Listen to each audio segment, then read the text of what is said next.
Chapter 2478. Depression. Don't you know? Hua Jin scoffed. There's been some political turmoil in Japan and South Korea recently, especially in South Korea. With the emergence of THAAD, anti-Korean sentiment is very high, so cultural exchanges between the two countries have been stifled. Yun Shishir said sympathetically, no wonder you've been so tight on money recently. I rented an apartment in the city center and used the rest to buy a car. There's not much left in my account. Yun Shishir suddenly smiled and patted him on the shoulder.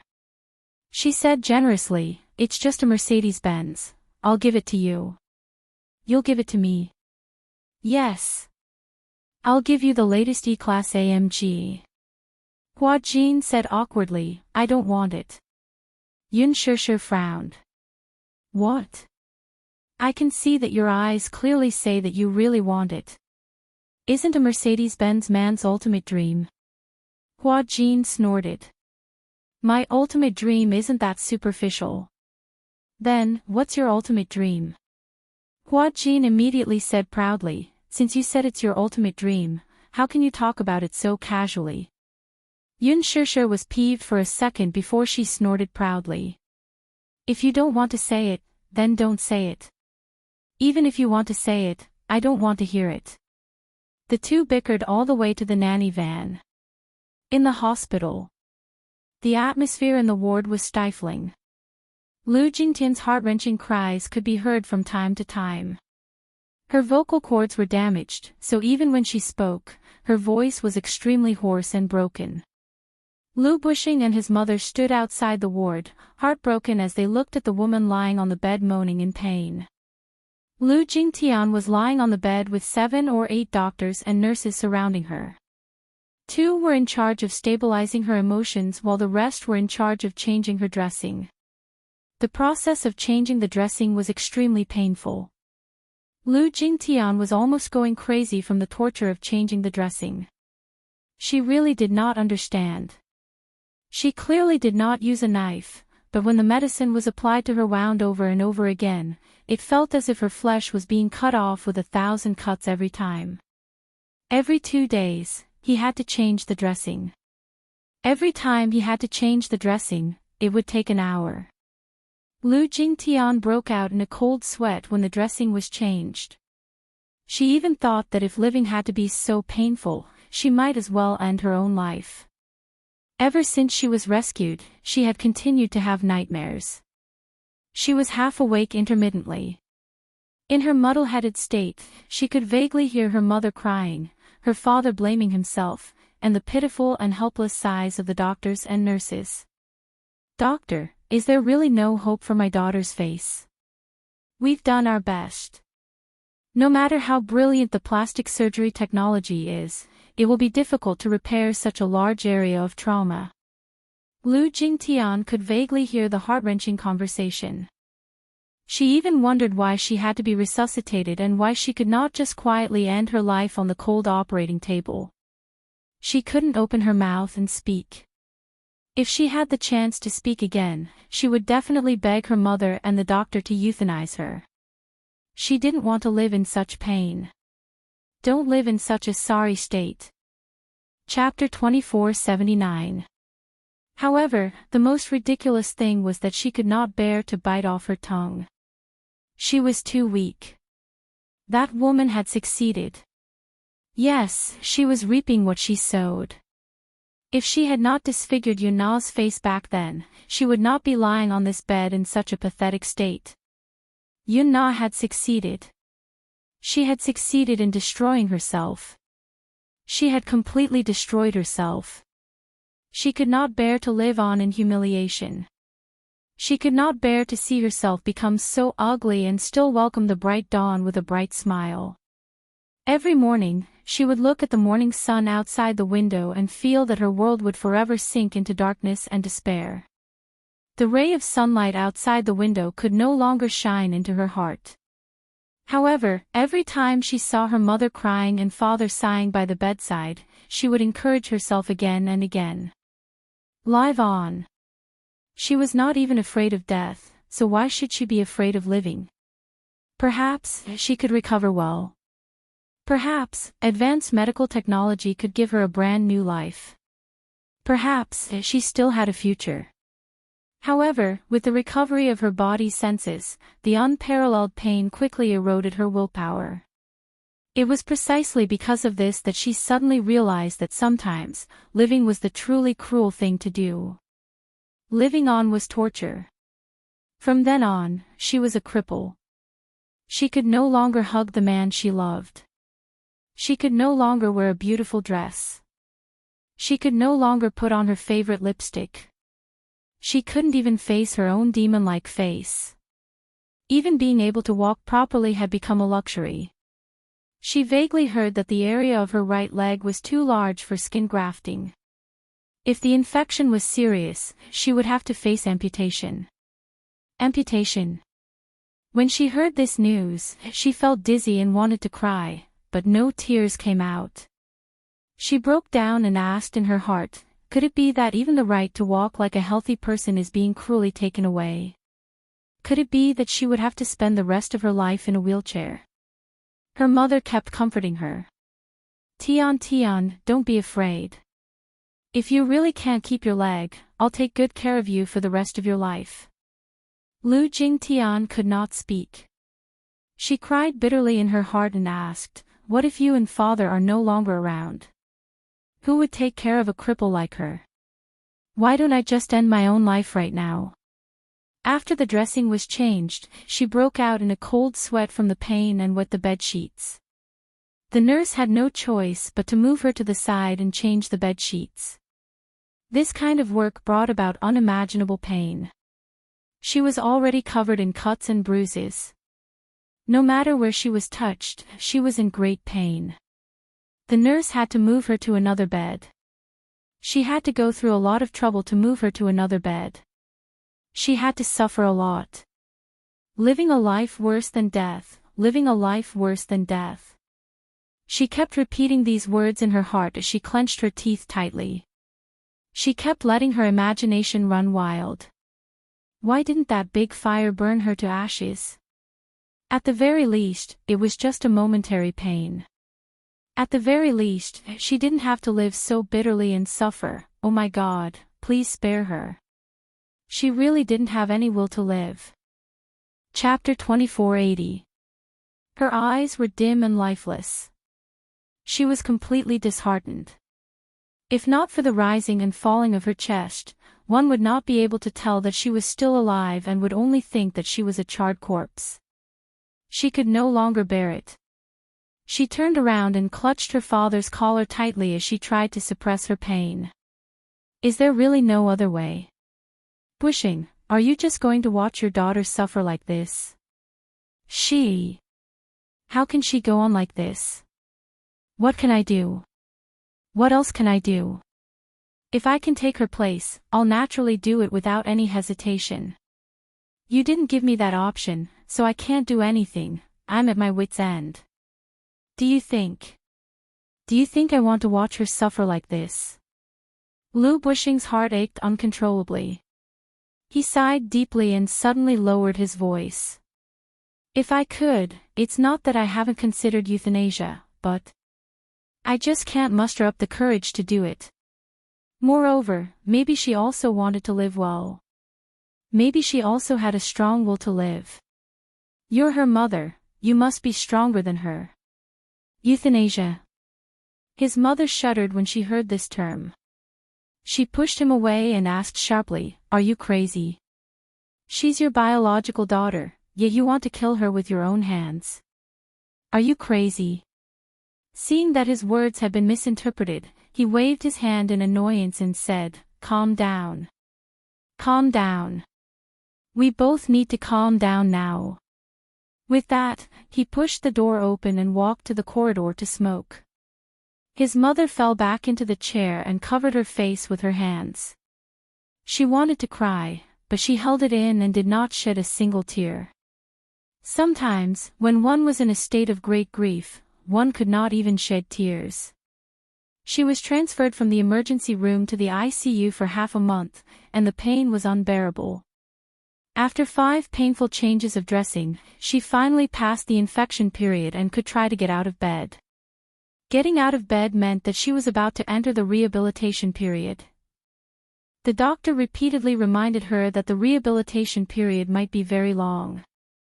She had severe burns, and her muscles, memory, and nerves were damaged. If she did not train, it would inevitably lead to muscle atrophy. Rehabilitation was very painful, but no matter how painful it was, he had to face it. After she got out of bed, she tried to walk around the ward twice and was already gasping for breath from the pain. The next day, she could finally try to walk back and forth 4 times.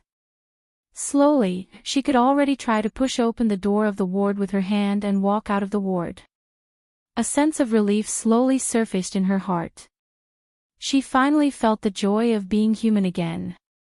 She thought that as long as she didn't look in the mirror in the future, there should be no problem, right? She worked hard to live on, even if it was for the sunshine of tomorrow, for the beautiful sunset. Although she wanted to give up her life more than once, she was also greedy for the beauty of life more than once. She still had a lot of unfinished business. Her body was recovering well and was optimistic. The doctor also said that if she continued to recover at this rate, she might be able to save her leg and avoid amputation. Lu Jingtian was greatly encouraged. The doctor's encouragement gave her a glimmer of hope. If medical technology was developed in the future, it might not be too difficult to reconstruct one's appearance. Chapter 2481. On this day, when Lu Bushing's mother and mother were not in the ward, she tried to get out of bed by herself. She staggered to the door of the ward and supported herself against the wall, trying to walk for a while. She tried her best to do more rehabilitation and to get better as soon as possible. That way, she would be able to leave this ward filled with the smell of disinfectant. Lu Jingtian slowly walked with her hands against the wall. All of a sudden, she heard a little girl's playful voice not far away. Immediately after, a rubber ball rolled to her feet. She took a deep look at it, gritted her teeth, and tried to reach out her hand to pick up the small rubber ball. She opened her fingers and picked it up with much difficulty. The joy of success instantly lit up her eyes. A series of lively footsteps quickly approached her and stopped in front of her. Immediately after, a little girl's innocent voice was heard. "Auntie, this is my rubber ball." The soft voice of a child sounded very young, about 7 or 8 years old, and was very cute and obedient. Lu Jingtian raised her head in surprise and looked at the little girl in front of her. However, when the little girl saw her face and the scars on her body, her bright and beautiful smile froze on her face and her whole body shuddered. She could not help but widen her eyes in horror. Her face was filled with fear and trepidation. She took a few steps back in horror and staggered before she burst into tears. "Wah! There's a monster! Wah wah wah wah! What a scary monster! Wah wah wah! Mommy, mommy! Help! A monster wants to eat Xin Xin! There's a monster!" Lu Jingtian was petrified as if she had been struck by lightning. Her hand involuntarily loosened, and the rubber ball fell to the ground and rolled to the side. The little girl's continuous crying alerted the nurse. The girl's mother also rushed over from another ward when she heard the commotion. She ran over in a panic to carry the little girl, thinking that an adult was deliberately scaring the child. When she turned her head, she saw Lu Jingtian, who was frozen in the corner, and the anger on her face disappeared. She was stunned for a few seconds before she finally realized what had happened. The child was probably playful and accidentally bumped into this person. Then, she was frightened by the woman's appearance and cried. Lu Jingtian took note of the woman's face. Her fair skin was delicate and soft. Her pair of gentle eyes were as exquisite as a painting. Her entire face was perfect without a single flaw. When he thought of himself, he immediately felt ashamed of his own inferiority. Lu Jingtian's heart ached terribly. She lowered her head, unwilling to expose her face to others. "I'm not a monster. I just want to pick up the ball for her." "I'm not a monster, but that girl said she was a monster." She couldn't help but be curious. Just how terrifying was her face? How terrifying must it be for an ignorant girl to yell and call it a monster? The woman scolded the girl and then apologized to her. "I'm sorry. I'm sorry." The child is not sensible, and her words carry no harm. "I didn't mean it. I'm sorry, I'm very sorry." The woman kept apologizing. Perhaps she also realized that because of the child's innocent words, she had deeply hurt a disfigured girl. Chapter 2482. If not, she should have an ordinary face, right? Still, even such a face was enough to make her envious. Once again, she felt lost. Once again, she recognized the cruel truth. Suddenly, like a deserter, she turned around and groped her way into the ward. Feeling extremely guilty, the woman chased after her, wanting to apologize again. However, Lu Jingtian wailed and waved her hands hysterically. The woman, who was carrying the child, was frightened. The scene was extremely ugly. Lu Jingtian broke down and wailed, and the child wailed in fear. The woman stood rooted to the ground in embarrassment, not knowing whether to leave or apologize. A nurse ran over and immediately calmed her down. After understanding the situation from the woman, she quickly resolved this embarrassing situation. The woman left with the child in her arms. Lu Jingtian was helped to the ward by the nurse. A few nurses helped her to the bed and then left the ward. Once they were gone, Lu Jingtian suddenly struggled to sit up in bed. She got off the bed in a frenzy and staggered, almost falling.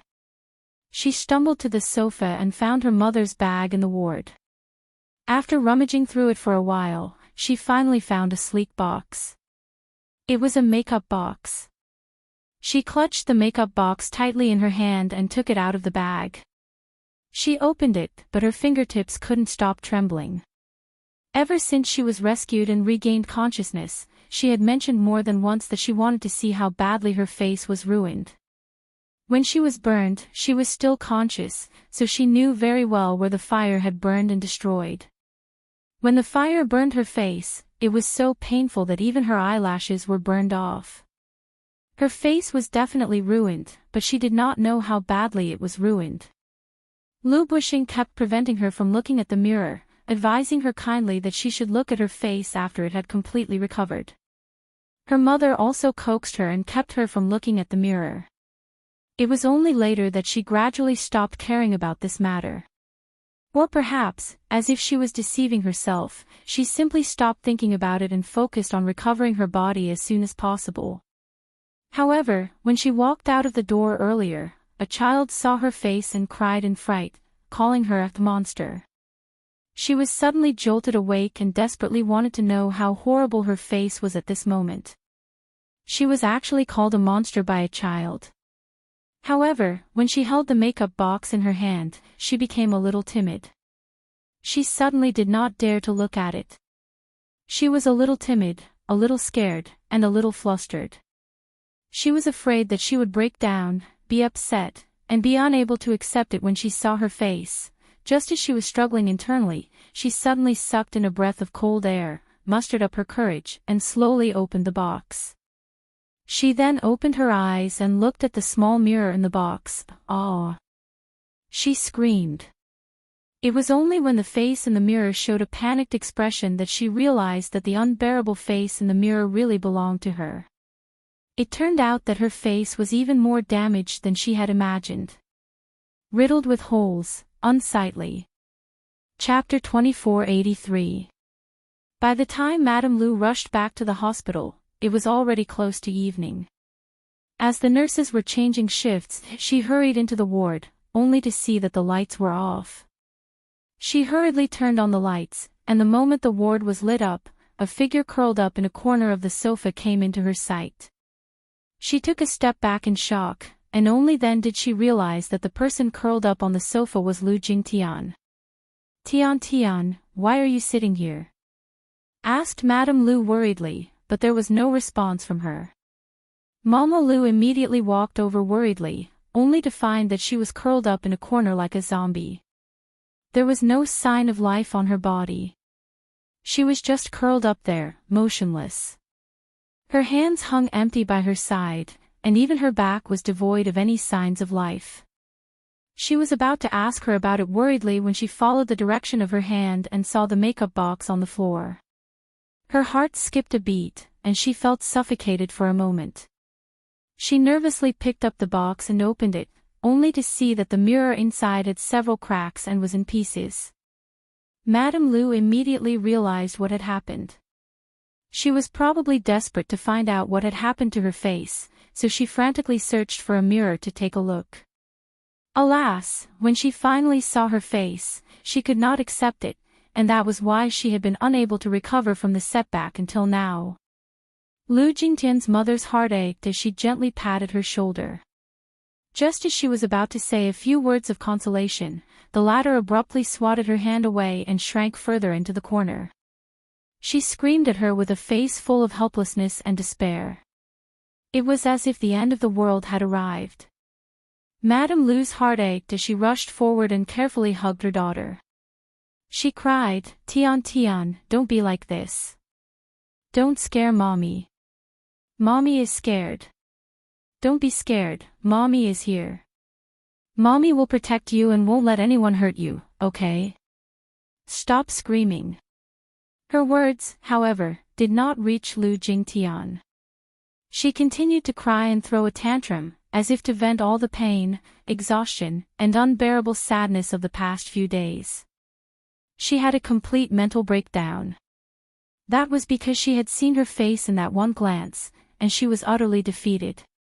Fear, helplessness, loneliness, and despair, all these emotions were entrenched in her heart. She was almost out of breath. Despite her mother's repeated coaxing, Lu Jingtian still could not stop crying. In the end, she ended up vomiting blood, which was probably due to excessive strain on her vocal cords. When she saw this, she was immediately frightened and shouted loudly for the doctor. Her shrill and fearful cries echoed in the corridor for a long time. A minute later, the doctor hurriedly rushed over. Seeing how frantic she was, he immediately prescribed a dose of tranquilizer and pushed it down her throat. Lu Jingtian's eyes rolled back as she fainted. "What's going on?" The doctor scolded, "Why are you suddenly like this? Wasn't everything fine before?" Mrs. Lu shook her head and said, "I don't know either. I left the hospital for a while and when I came back, I saw her like this. Maybe she secretly looked at herself in the mirror and couldn't accept her appearance." She guessed. Chapter 2484. Due to the innocent child's careless words, he was frightened by her appearance and called her a monster a few times. It was probably because of these words that she wanted to check her appearance in the mirror. The nurse did not say anything, though. The dosage of the tranquilizer was very small, so by the time she woke up, it was already 3 in the morning. That night, it was Lu Bushing who stayed to keep her company. She knew very well that her mother had been keeping her company for 2 consecutive nights and was exhausted. Tonight, it was time for her to go home and have a good rest. Lu Bushing took her place to keep her company. As a senior executive in the company, he had to deal with a lot of work every day. Therefore, he fell asleep the moment he lay down and closed his eyes. He was in a deep sleep, and from time to time, he snored heavily. It seemed that he was really exhausted. She suddenly turned her head to look at the moonlight outside the window. Through the glass pane, she could see the endless night. In that instant, she made a decision. After she made this decision, her entire being strangely calmed down. There was no color on her face, and it was deathly still and gloomy like the depths of the abyss. Lu Jingtian slowly sat up and tried to do so. The hospital bed frame was a little thin, so it soon made a creaking sound. She stood still vigilantly and turned her head to look at her father, who was sleeping on the sofa. In the dark, she could still hear his smooth snoring. This strange sound did not seem to have disturbed him. She felt relieved and relaxed at the same time. She quietly lifted the quilt and struggled to move her legs. She slowly got out of bed, held the headboard for support, and slowly landed on the ground with difficulty. She stood up. This series of actions took her several minutes to complete, and she broke out in a cold sweat. The inconvenience of moving could no longer make her sad, though. That was because it was going to end soon. It was going to end these miserable days. She should have made up her mind long ago. As her thoughts ran wild, she held onto the bed for support, put on her slippers, and walked toward the door with heavy footsteps. When she reached the door, she suddenly turned her head and glanced at her father, who was lying on the sofa. She made quite a bit of noise when she got off the bed. Creak, creak, creak. It was even a little ear-piercing. However, he must be very tired and was in a deep sleep. Therefore, he was immersed in his dreams and did not wake up. She reached out to touch the door handle. It was cold, just like her determined heart at this moment. Suddenly, she remembered that they were about to leave, so she should at least hold a farewell ceremony, right? Lu Jingtian could not help tearing up at the thought of this. It was not true that she had no worries. She still had many worries. A man's words were kind when he was about to die. She was about to make a decision with this mortal world, so she knew that she was about to bid farewell to it. She suddenly felt a great sorrow in her heart. The thing she regretted the most in life was being young and frivolous. She had caused her parents a lot of grievances and often made them angry. Until the very last moment, it would definitely bring them a lot of pain and suffering. She had originally wanted to write a will, but forgive her. It was so difficult for her to even hold a pen now. Chapter 2485. At the very least, he did not need to take care of a burden like her. The two of them could enjoy their remaining years, right? She was a cripple, after all. It would take a lot of effort to take care of her. She did not have the conviction to live on and be a burden to them. At the very end, leave them some peace and quiet, right? Lu Jingtian's thoughts ran wild again. She walked to the sofa and opened her mouth, but all she could taste was a hint of fishy sweetness. The words goodbye were stuck in her throat, and she could not say them out loud. Her lips moved as if to say goodbye, but her tears fell at once. Dad, I'm sorry. I'm sorry that I can't repay you for raising me. Now, I have to say goodbye. If there's an afterlife, I'll definitely repay you. Please don't worry about me or miss me, because leaving is the best way for me to be free. She said goodbye silently in her heart. Holding back her tears, she walked to the door, pushed it open, and walked out. The corridor was quiet. She held on to the wall as she walked. Dressed in a snow-white hospital gown, she looked like a lonely ghost at first glance. The lights were dim, and only the nurse's desk was lit. At this moment, the nurses on duty were lying on the desk with their eyes closed. Lu Jingtian walked very slowly to the elevator. She pressed the button for her floor, walked into the elevator with difficulty, and pressed the button for the top floor. The top floor of the hospital was 28 stories high. This hospital had been renovated and looked brand new. The towering floors were like a prison, holding many patients who were either in pain or in pain. She went to the top floor, passed through the fire escape, and walked to the rooftop. The door to the rooftop was not locked. Some of the nurses who lived in the dormitory would bring a change of clothes to the rooftop to dry. She walked up to the rooftop. Then, she walked to the edge of the rooftop and slowly sat down while holding on to the railing. The wind at night was very cold and strong. She could not be exposed to the wind, but now, she was not afraid of anything. She was finally going to be free. Not only did she not feel sad or afraid, but she was also very calm when she saw that she was about to be free. So calm that it was frightening. She even began to imagine that when she jumped down from this rooftop, her body would fall freely, and finally collide with the hard ground. She would probably be smashed to pieces from the height of 28 floors, right? Pain was inevitable. It was inevitable that he would be in a sorry state. What came with this, though, was the fact that she no longer had to face her ugly face and the constant physical and mental torture. Instead, she felt much more at ease. Her lips tugged into a forlorn smile. Looking into the distance, she could just see the neon lights of the city. She recognized that it was a street of bars. If this accident did not happen, she would probably be in those bars and nightclubs at this time, indulging herself in luxury and enjoying a night of debauchery with those unrestrained men and women. Only after losing something would one realize how precious what they once had was. However, at this time, no amount of regret could make up for it. Lu Jingtian sat on the edge of the balcony in silence for a long time. It was only when the wind turned cold and her head hurt that she finally got to her feet. She stood up shakily and straightened her body. With her back facing the edge of the balcony, she did not want to look at the shocking scene below. Instead, she gently leaned back. Mr. Liu. Mr. Liu. Chapter 2486. Lu Bushing was woken up by a few panicked nurses pushing him. He sat up alertly and opened his eyes, only to see a few nurses standing in front of him, looking extremely nervous. The lights in the ward were on, and it was a dazzling white. He squinted his eyes. What's wrong?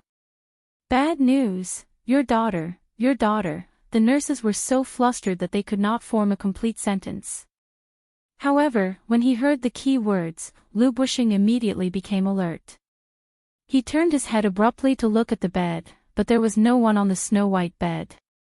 Where's my daughter? He jumped up from the sofa in agitation, grabbed one of the nurses, and questioned, where did she go? Before the nurse could speak, an ear-piercing siren pierced through the night sky outside the window.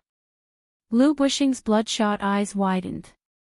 As if he suddenly realized something, he pushed the crowd aside and rushed out of the door. 2 police cars drove into the inpatient department. Soon, the sirens stopped, and a few policemen got out of the cars. The empty ground of the building was crowded with people. Some were the patients who were hospitalized, some were family members who stayed overnight, and some were the hospital's caregivers and cleaning aunties, as well as nurses and on-duty doctors. Everyone was gathered in one place, bowing their heads, shaking their heads and sighing, as if they were lamenting something heavy. Lu Bushing rushed out of the inpatient building and immediately noticed that the fountain not far away was crowded with people. His entire body trembled as he frowned in disbelief.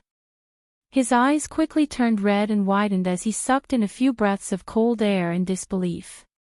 The fountain was some distance away from the entrance. Lu Bushing did not know how he managed to walk this distance. He only knew that he walked over in a daze. He heard the onlookers shaking their heads and sighing. Why did this little girl take things so hard? She probably jumped from the rooftop. The wind is strong at night and blew her here. Sigh, she's still so young. What a pity. Lu Bushing immediately pushed the crowd aside. Excuse me. Let me see my daughter. Let me see my daughter. When the crowd heard that the father of the deceased was here, they immediately made a path for him silently. However, there were still many kind-hearted people who said quietly, Sir, please restrain your grief and accept this. Lu Bushing pushed through the crowd and rushed in. He immediately saw the pool of blood on the ground that was surrounded by the crowd. Falling from a high place, he died miserably. One of his legs was broken, and his flesh was badly mangled. It was too horrible to look at. Lu Bushing suffered a great visual impact. He felt that he couldn't connect his breath and almost fell to the ground. The police quickly walked over to protect the scene. Then, they heard a man's desperate and sorrowful cry from the crowd, Tian Tian. The next day, news of Lu Jingtian's death by jumping off a building spread like wildfire. Lu Bushing was unable to bear the pain of losing his daughter. He suddenly suffered a myocardial infarction and was sent to the emergency room. Mama Lu, who had rushed over upon hearing the news, also fell ill when she learned that her beloved daughter had jumped to her death. The couple was sent to the emergency room at the same time. Chapter 2487. Despite Huanyu's official efforts to keep the news under wraps, there were still some astute reporters who caught wind of it. They waited at the hospital and soon learned of the matter, which they quickly released. Rookie actress Lu Jingtian met with an accident. Unable to bear the burden during her recovery, she jumped to her death from the rooftop. Lu Jingtian is Lu Bushing's beloved daughter? Rumor has it that Lu Bushing suffered a myocardial infarction due to the pain of losing his daughter. After emergency treatment, his life is no longer in danger. Lu Jingtian, disfigured by fire, jumped from the rooftop in utter despair.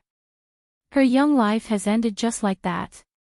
A look at the top 10 female actresses who have died in showbiz. Another storm was stirred up on Weibo. When the public learned of this news, their curiosity was instantly aroused, and they sighed. The entertainment industry had always been transparent to the public. The more popular an artist was, the more difficult it was for him or her to ensure that his or her personal life was free of interference. Some time ago, news of Lu Jingtian's disfigurement due to a fire was still trending on Weibo's trending page. Even though she had not debuted for long and did not have many works to her name, she did play a supporting role in The Green Apple some time ago and gained some fame, but it did not bring her considerable popularity.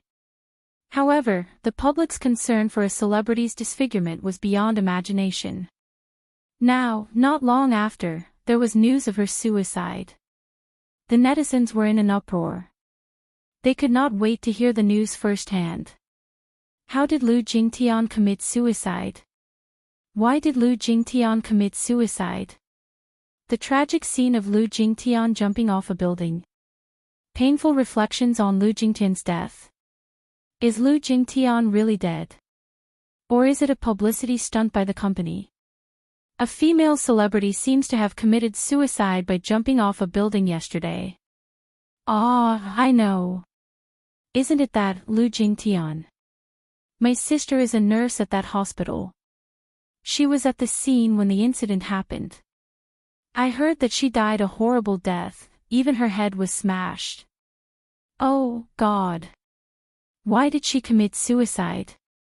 I heard that she was disfigured due to an accident. She probably lost the will to live and chose to end her life. How pitiful. Isn't her father very rich, though? If he has money, he can do plastic surgery and skin grafts. There's no need for her to commit suicide, right? He. It's hard to explain the entertainment industry's affairs in a few words. Who knows? The Lu Jingtian, who played a supporting role in The Green Apple, actually jumped to her death last night. It's too scary. Jumping off a building to death to her death. Why did she commit suicide? Lu Jingtian of the family of Lu Jingtians to death, her parents to, hers to, S to death, B.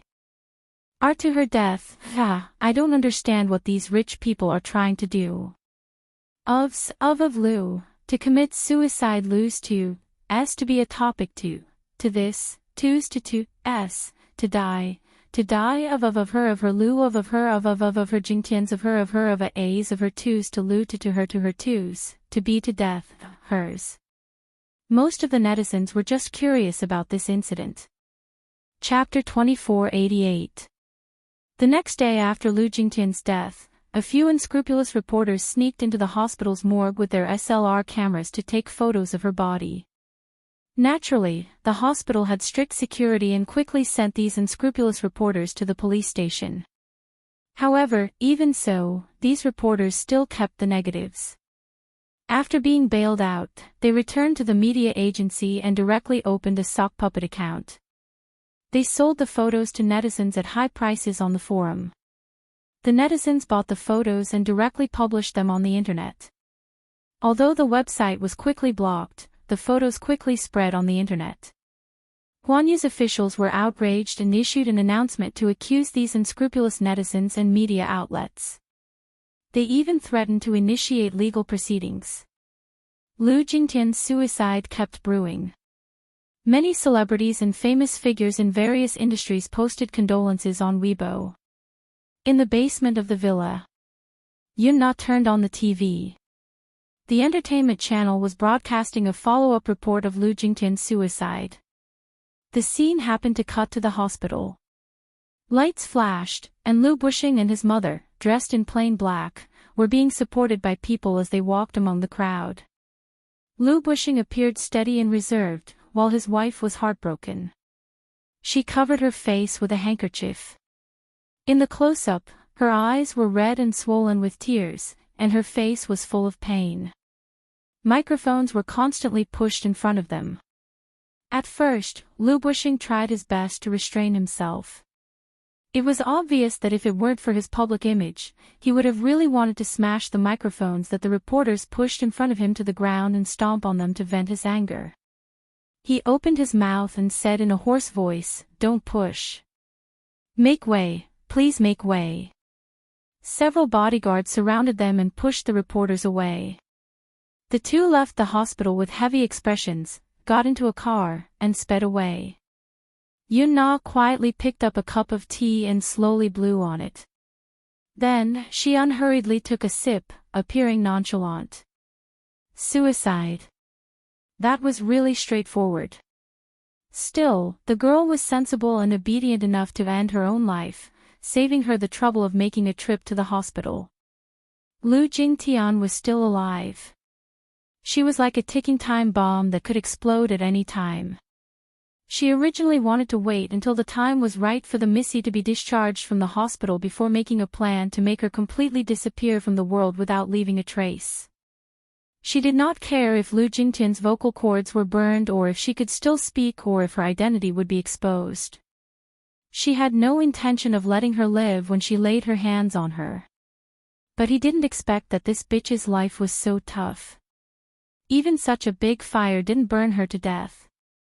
Therefore, her heart had long been filled with killing intent. However, things had already come to this.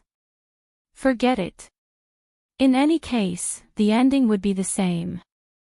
Since he had committed suicide by jumping off a building, it would save her a lot of worry. Yun Na silently criticized in her heart, yet a satisfied and complacent expression appeared on her face. In fact, she wasn't worried about exposing her whereabouts and identity. It was just that she couldn't expose herself in advance before completing her final mission. To put it bluntly, even if Lu Jingtian did not accuse her and Yun Yeqing did not expose her, she would not be afraid even if she was arrested. She was not afraid of death. She had not been afraid of anything since she had climbed out of hell. Chapter 2489. Lu Jingtian's incident continued to fester. On Weibo, many media outlets wrote articles, either to mourn or express their opinions. In short, the keyword Lu Jingtian's suicide became the hottest news in the entertainment industry. In fact, she was not particularly famous. She was just a little-known celebrity who did not have the opportunity to be exposed to the public. If she had simply committed suicide by jumping off a building, it would not be surprising, and the hype would have died down in 2 days. However, this incident was not simple and was full of doubts. Ever since she was hospitalized, her burn had become a hot topic for the public. With the media's wantonly publicity and investigation, it also whetted the public's curiosity. Although she was just a small-time celebrity, to the public, who had nothing to do, this matter became a topic of discussion. On the internet, many netizens questioned, how did she get burned? Who was the suspicious man in black in the video released by the police? Could it be murder? Was Lu Jingtian disfigured? If it was a vendetta, then was there a conclusion to the investigation? Was the culprit caught? If it was not a vendetta, then was there a hidden danger to the security in the capital? Just as this matter had yet to be fully explained, the news of Lu Jingtian's suicide by jumping off a building quickly swept across the headlines of major media outlets. Lu Jingtian's suicide was confusing from start to finish. Just 2 days after the incident, Huanyu released a painful obituary to announce the matter. The obituary read, "Our dearest Lu Jingtian committed suicide by jumping off a building on February XX, at the age of 23. Lu Jingtian was a newly popular starlet who debuted with The Green Apple. Due to her outstanding acting skills and innocent looks, she gained a lot of popularity. Just a month ago, however, due to an accident, she was burned in a fire. 85% of her body was burned, causing severe disfigurement and even disability. Since the incident, the company had been paying attention to her recovery. Her family, friends, and fans were also constantly encouraging her, hoping that she would be able to walk out of her grief as soon as possible and actively cooperate with the treatment. Her recovery was ideal. Just a week ago, she successfully passed the critical and infectious stage. Just as everyone was feeling excited, 2 days ago, unfortunate news came.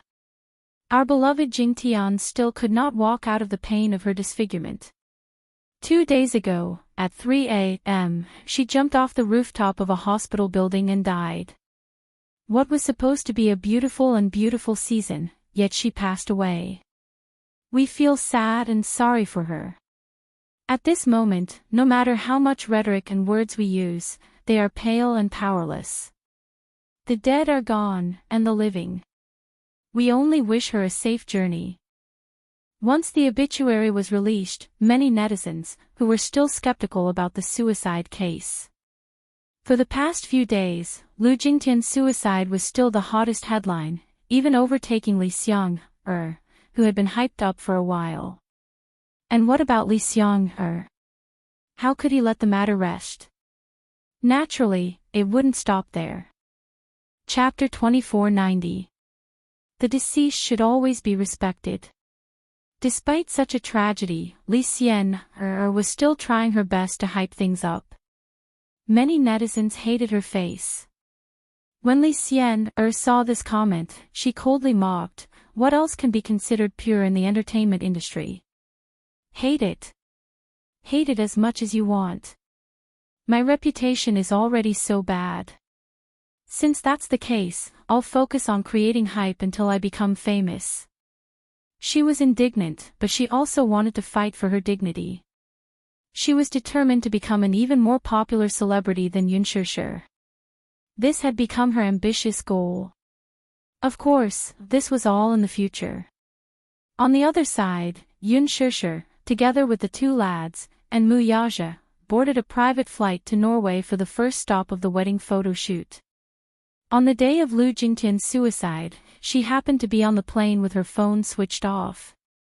Thus, she was unaware of such an earth-shattering incident in the entertainment industry. Qin Zhou had been busy assisting Ji Lin in dealing with Lu Jingtian's matter. Lu Jingtian's father, a senior executive of Huanyu, was unable to recover from the loss of his beloved daughter and was bedridden. Hence, after this incident, the funeral was handed over to Ji Lin to handle. Everyone in Huanyu was solemn and busy. Qin Zhou did not specifically inform Yun Shishir. After all, her wedding photo shoot was a joyous occasion, and he naturally did not want to dampen her spirits. Hence, he took some time out of his busy schedule to log on to Yun Shishir's Weibo and post his condolences. Of course, this time, he had learned his lesson. In order to prevent the previous blunder from happening again, he specially found a phone of the same model as Yun Shishir's and logged on to Weibo. The netizens did not question him. Yun Shishir was completely unaware of this matter and was still immersed in the joy of happiness. Mu Yaja told her that, in order to pursue perfection, they had specially selected several countries for this wedding photo shoot, such as Paris and Italy, which she yearned for. As a romantic country, Norway was naturally a good choice. The 2 little munchkins also wanted to go, so Yun Shishir brought the 2 little guys along. After all, they would be gone for a week, and she was worried about leaving the two little guys alone at home. In Norway he met with Mankey Harding. Mankey followed them throughout the entire wedding photo shoot trip. Muyaja had already finalized the schedule with him before this. Their first stop was Trolltunga in Norway. Trolltunga was a magical rock located in the Skjeggedal mountain in Norway. It was also translated as Giant's Tongue in Chinese. The reason why it was called Giant's Tongue was because the rock protruded far out of the cliff like a tongue, so it was called Giant's Tongue. Trolltunga mountain was steep. For the sake of scenery and safety, Muyaja used a helicopter to land directly on the mountain. As for Mankey, he climbed up another mountain in the distance to film the scene. On the beautiful Trolltunga, there were extremely stunning silhouettes. A total of 5 shots were taken, but for these 5 shots, the team went through a lot of trouble and put in a lot of effort. At first, when the helicopter landed, Yun Shusher jumped out of the helicopter. However, she was stunned by the spectacular and thrilling scene in front of her. It was too high. It was too steep. Chapter 2491. It was no wonder that this was one of the must-visit attractions for adventure enthusiasts. The rock wasn't big and could only accommodate a few people standing on it. If they wanted to climb up, they had to take the cable car to the mountainside and then climb up a flight of stairs. However, after going through so much effort to climb up the Giant's Tongue, the scenery was indescribable. If they climbed up on their own, they would definitely feel a great sense of accomplishment, right? Yun Shusher thought to herself. However, it would definitely be very dangerous.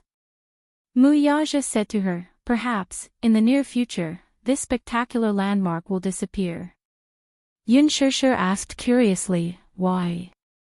Do you know how this Trolltunga was formed? Yun Shusher shook her head. He said slowly, the Trolltunga that is suspended in mid-air is the result of rock weathering. After a long period of wind, sun, and rain, the broken rock has been taken away, leaving only the hard part standing. Perhaps, as time passes, it will also fall off the cliff. The Trolltunga was formed more than 10,000 years ago during the Ice Age.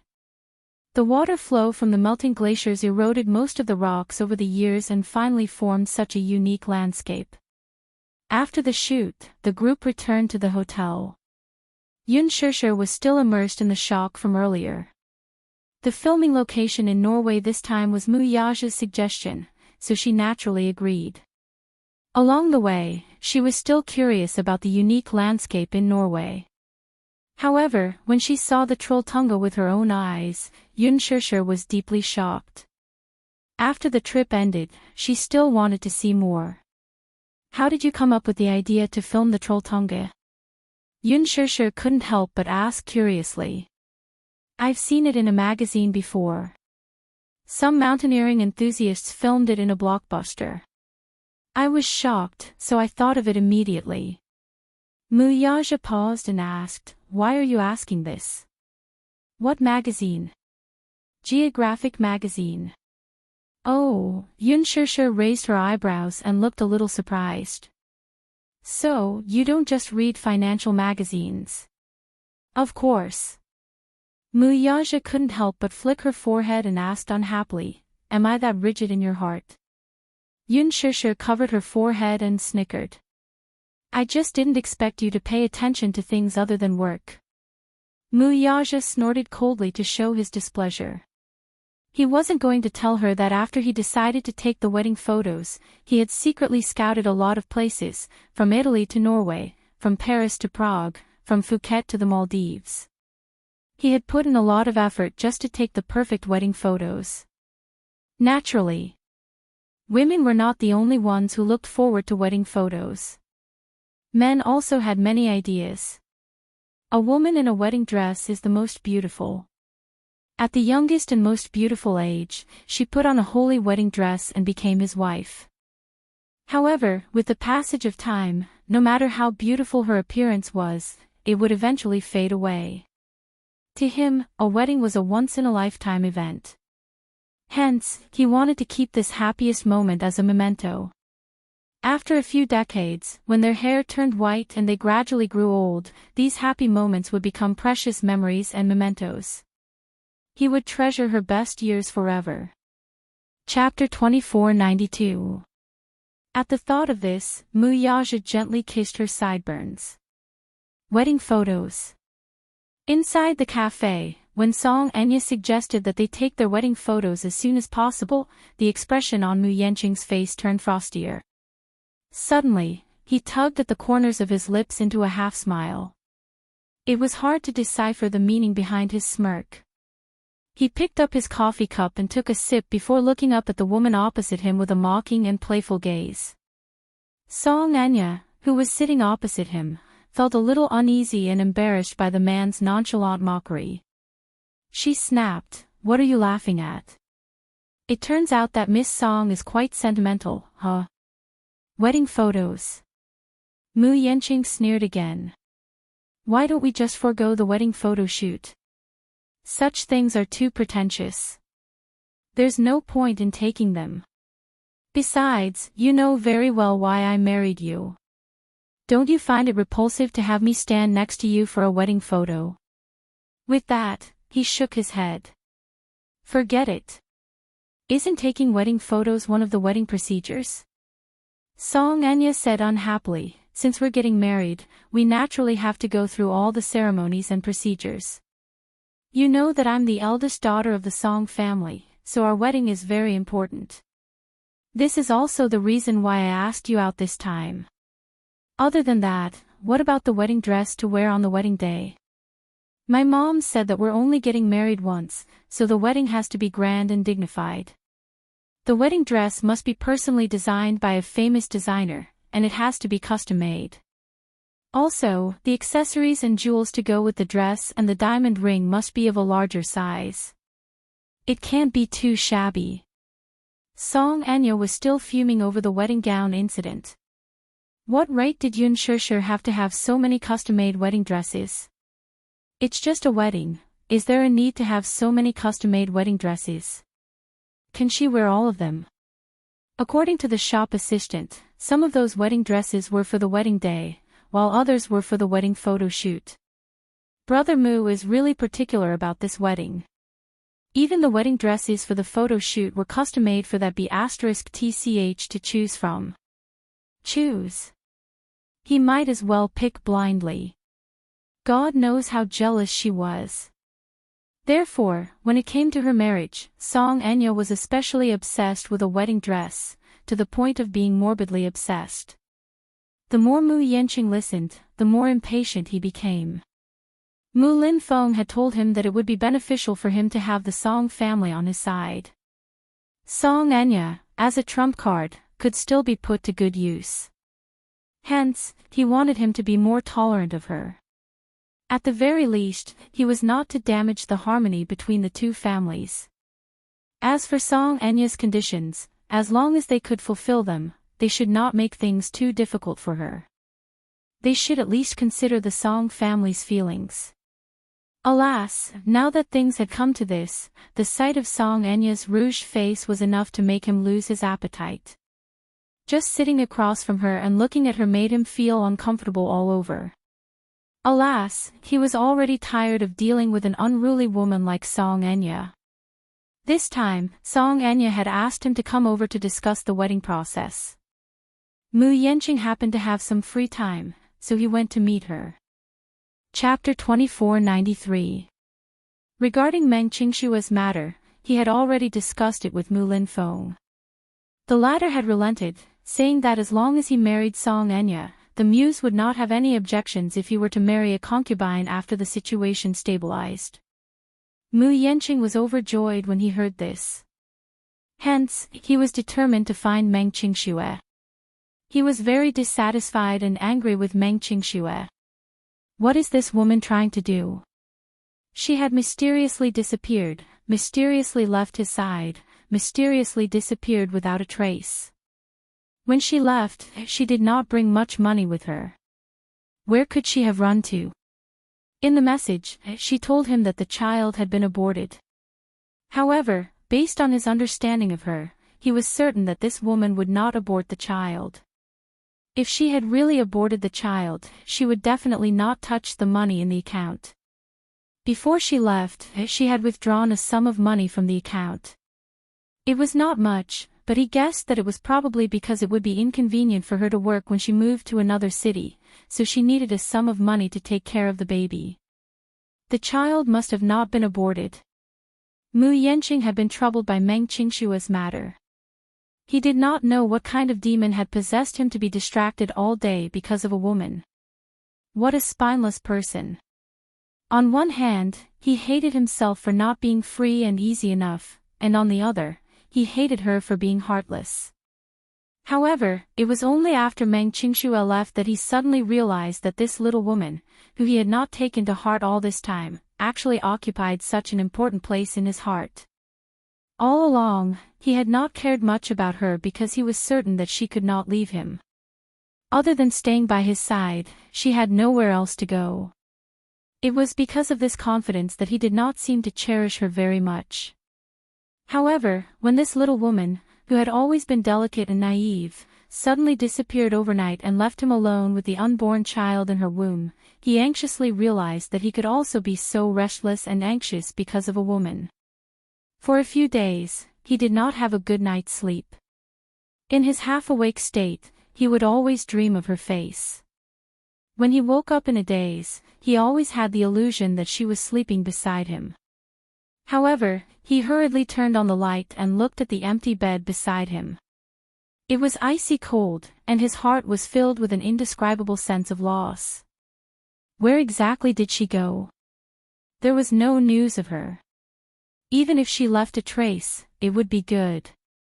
At least, it would give him a glimmer of hope. But this heartless woman had left in such a way that she didn't even leave behind a single clue. It made him look like an idiot, aimlessly searching for her. He didn't even know when he would find her.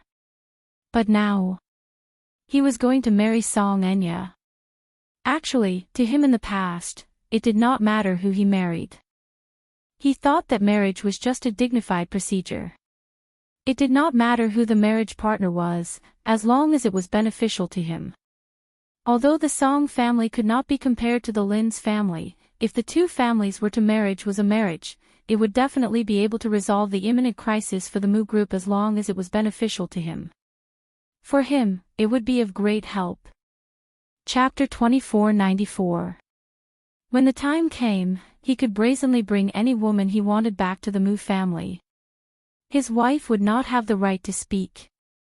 However, once the wedding date approached, he suddenly felt that marriage was meaningless. After Meng Qingxue left, he tried going to nightclubs to hunt for women like he used to.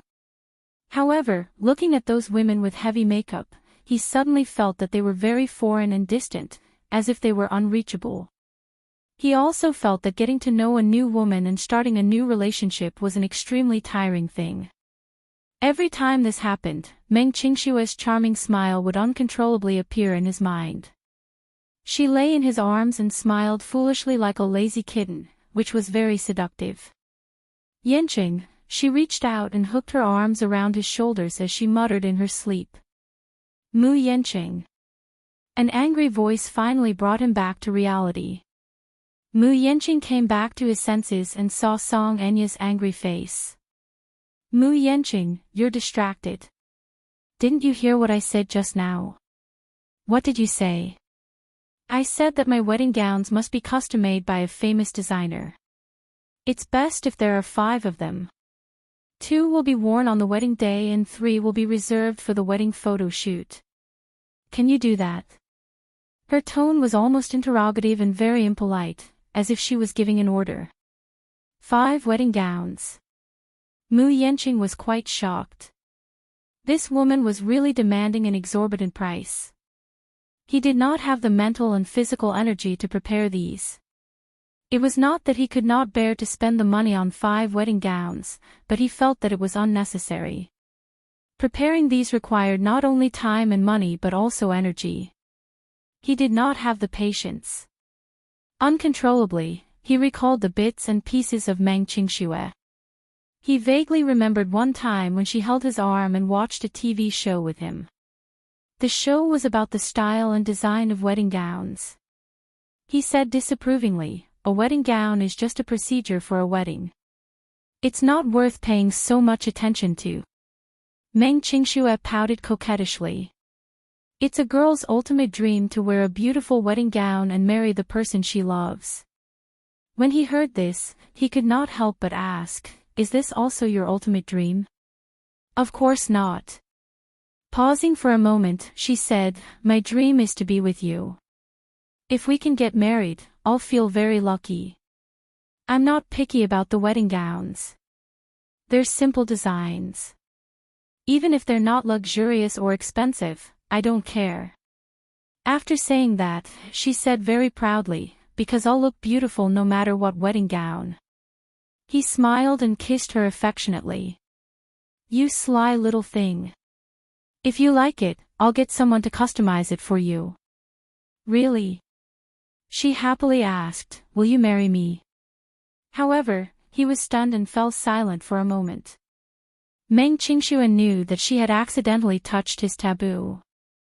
He had once told her that he had no intention of getting married when he was with her. Chapter 2495. Since this is your ultimate dream, I've made up my mind. If I can't marry you in the future, I'll give you a wedding gown and have it custom-made for you by a famous designer. What do you think? Meng Qingxue's expression dimmed when she heard this. She did not reply immediately, but a heart-palpitating disappointment appeared on her face. That expression was deeply engraved in his mind. Even now, he could not help but feel his heart ache when he recalled it. Her ultimate dream was probably not a so-called wedding dress, but a marriage partner. As long as it was him, it would be fine. If I really marry you, I'll definitely be so emotional that I'll cry at the wedding, right? She had once said this desolately. Mu Yanqing snapped out of his thoughts and suddenly mocked, 5 wedding gowns. Song Enya, you're really interesting. He raised his head and said, you know very well why we're getting married. We'll just go through the formalities for the wedding ceremony as an explanation to the songs. As for those custom-made wedding gowns, if you want them, you can get them yourself. Just put the cost of the custom-made gowns on the Mu Group's account. Song Enya said coldly, you seem to be very perfunctory about our marriage. Why? Mu Yanqing raised a brow and was equally aloof. You seem to be very concerned about it. It even gives me the illusion that you're using those despicable means to marry me. You. Song Enya was at a loss for words. After a moment of stalemate, she said hatefully, stop dreaming. I want to marry you. Ha ha. Mu Yanqing, this joke isn't funny at all. I just don't want to lower my status and wrong myself. Given the status of the songs and the muse, our wedding naturally can't be casual. It has to be grand and dignified. But you're not at all concerned about it. You're so perfunctory. From the beginning to the end, you're acting as if you're not involved in this matter at all. You don't have the awareness of being a fiancé at all. Mu Yanqing's lips tugged into a fake smile as he said coldly, Song Enya, I've already done all I can for you. His voice wasn't loud, but it was powerful enough. He even gritted his teeth as he spoke. Song Enya was stunned when she heard him say, you used unscrupulous means to marry me, and I suffered such a loss on account of the Song family. Now, you're talking to me about dignity and glory. Song Enya, you must know that I'm already doing you a huge favor by marrying you and giving you a proper status. At this level, you don't have the right to ask too much of me. Once you've gone through the formalities of marriage, you should stop while you can. If you talk about more conditions, I'll get impatient. Impatient? Are you that impatient with me? Or do you treat all women the same way? My attitude has nothing to do with you. Song Enya's eyes suddenly widened in anger. What about that Meng Qingxue, then? Mu Yanqing was stunned and stared at her in surprise. She continued to question, are you also so impatient with that Meng Qingxue? Startled, he asked anxiously, how do you know about her? Why do you care? Let me ask you, how do you know her name? Chapter 2496. Naturally, Song Enya would not tell her about how she had forced Meng Qingxue to back off as the empress that night.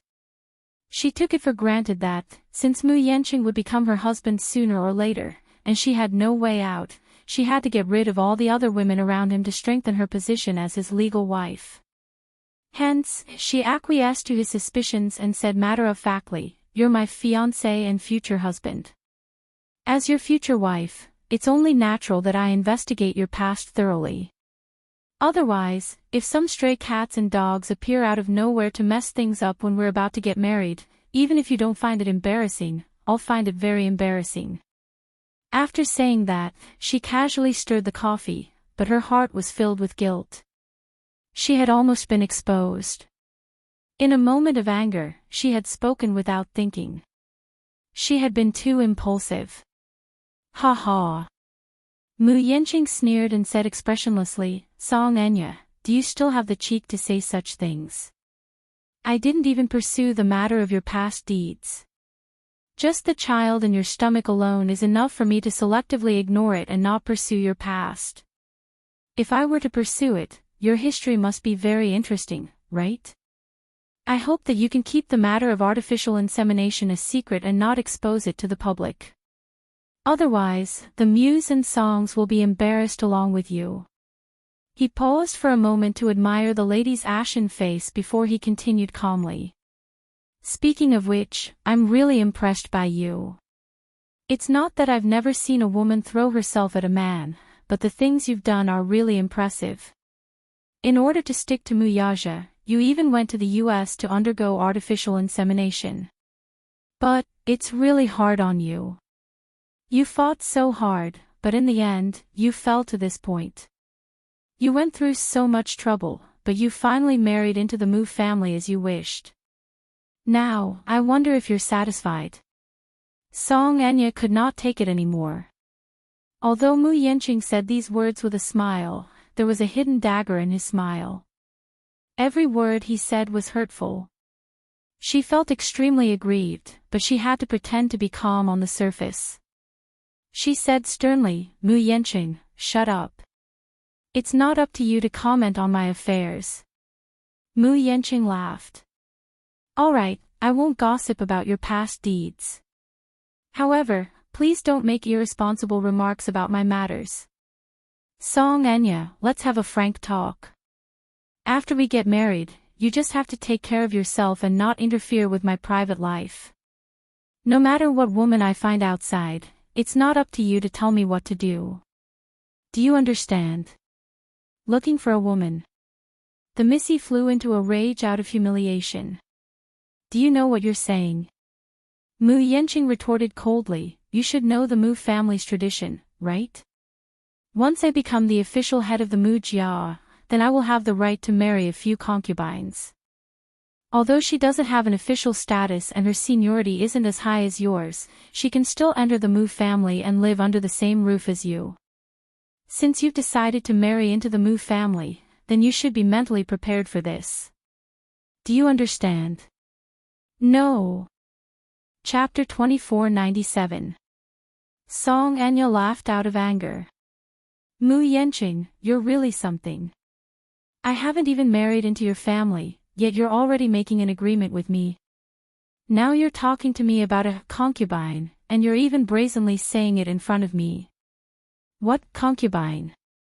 Do you think this is an ancient royal family? What era are we in now? We only have one wife, do you still want to have multiple wives? Impossible. I won't allow you to do that."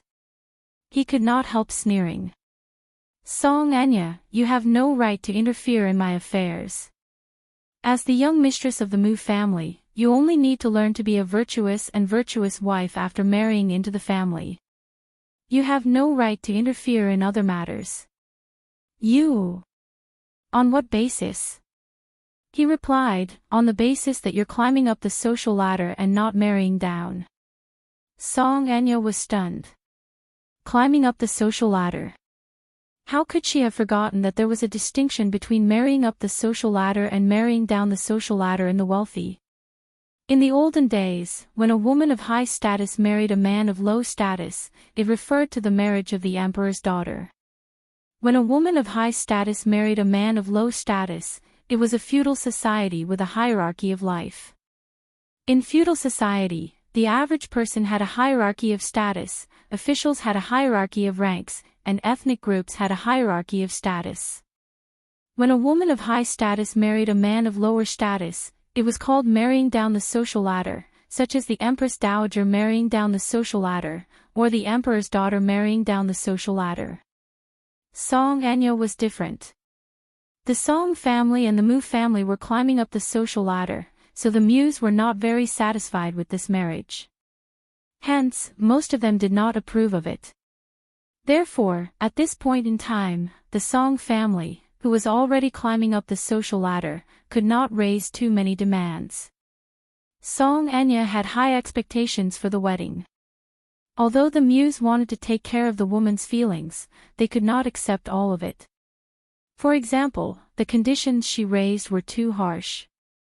Now that the Muse capital chain was tight, there could be a breakdown at any time. In other words, the Muse were ready to mortgage their assets for risky financing at any time. Mu Yenqing was naturally displeased that she was being so picky about the wedding. Anyway, don't dream of having an extravagant wedding. If you're so insensible, this marriage will be called off. I didn't want to marry you in the first place, but under second uncle's orders, I reluctantly accepted you and took you in. Giving you a status and a place to settle down is already a great favor. So, if you continue to be so picky, the Mu family won't accept it. Song Anya's face flushed red as her lips trembled violently. Her eyes were brimming with tears of grievance. Mu Yenqing rapped his knuckles on the table. Song Anya, as long as you know what's good for you, you might still be able to get by. But if you don't know what's good for you, even if you just got married, I can send you to the cold palace at any time. With that, he pushed away the coffee in front of him, stood up, stuffed his hands into his trouser pockets, and walked away confidently. His movements were a little violent. It was obvious that he wanted to show her some authority, so much so that the coffee on the table spilled out. Song Anya watched him leave, but she did not say anything to make him stay. After he left the private room and closed the door behind him, tears streamed down her cheeks. That's too much. Although she had high expectations for the wedding, it was definitely not something that was too harsh or difficult. For example, was it too much for her to ask for 5 custom-made wedding dresses? Chapter 2498. Both the Muse and the Songs were prestigious families in the capital. In ancient times, they were like princes. How could the wedding be shabby? Naturally, it had to be dignified. Brother Mu had ordered more than 10 wedding dresses for Yun Shishir to choose from. Was it too much for her to ask for 5 wedding dresses? Was it too much? To put it bluntly, Mu Yenqing did not care about her at all. Song Anya felt so aggrieved that she wanted to cry. She tried her best to hold back her tears, but they still fell uncontrollably. Even though she did not have many fantasies about the wedding itself, since she had decided to marry Mu Yenqing, marriage was not something that could be done on a whim. Marrying this man meant that they would be bound together for the rest of their lives. Instead of being enemies, it was better to slowly get closer to him. Even if they were just like her father and mother, who were hypocritical, at least in the eyes of outsiders, they should treat each other with respect. She had thought about it carefully. It was impossible to force herself to like Mu Yenqing, but it was possible to treat him as her real husband. After all, marriage was a long life. It was impossible to live it half-heartedly. However, once the two of them interacted in private, the smell of gunpowder would spread. At first, she tried to communicate with him calmly, but it did not work at all. Mu Yenqing seemed to be very impatient even when it came to the most basic thing of listening to her. This time, she had asked him out to discuss the wedding, how to arrange a dignified wedding, the marriage proposal, the betrothal gifts, the wedding photos, the wedding, all these needed to be discussed. However, not only was Mu Yenqing impatient, but he was also dismissive of her few requests. Song Anya was filled with resentment and grievance. She picked up the spoon heavily and stirred the coffee in her hand. Just as she was about to take a sip, she suddenly came to her senses and pushed the coffee aside in a fit of anger. She realized that pregnant women were not allowed to drink coffee. This coffee was casually ordered by Mu Yenqing. He really did not care at all. The flesh and blood in her stomach was his. No matter how it came about, at least it was his blood, but he did not seem to care at all.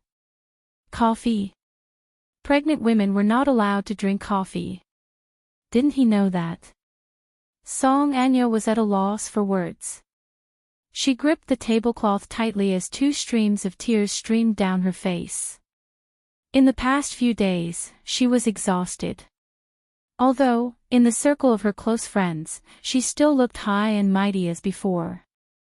When her close friends found out that she was going to marry into the Mu family, they were very envious. Those jealous eyes fell on her, but it made her a little unhappy. Although he was satisfied on the surface, his mood was downcast from beginning to end. Because she knew in her heart that even if it was an amazing marriage, it was not a happy one. She was confused and worried about her future. When Song Anya returned home, Jiang Qiming hurriedly went up to her when she saw her walking back in a daze. "Where did you run off to by yourself? Why didn't you answer my calls?" She was extremely worried when she saw Song Anya going out in the afternoon. She made several calls, but no one picked up. "Nothing?" Song Anya asked in annoyance. Noticing her mother's flustered look, she asked curiously, "Mom, what's wrong? Why do you look so pale?"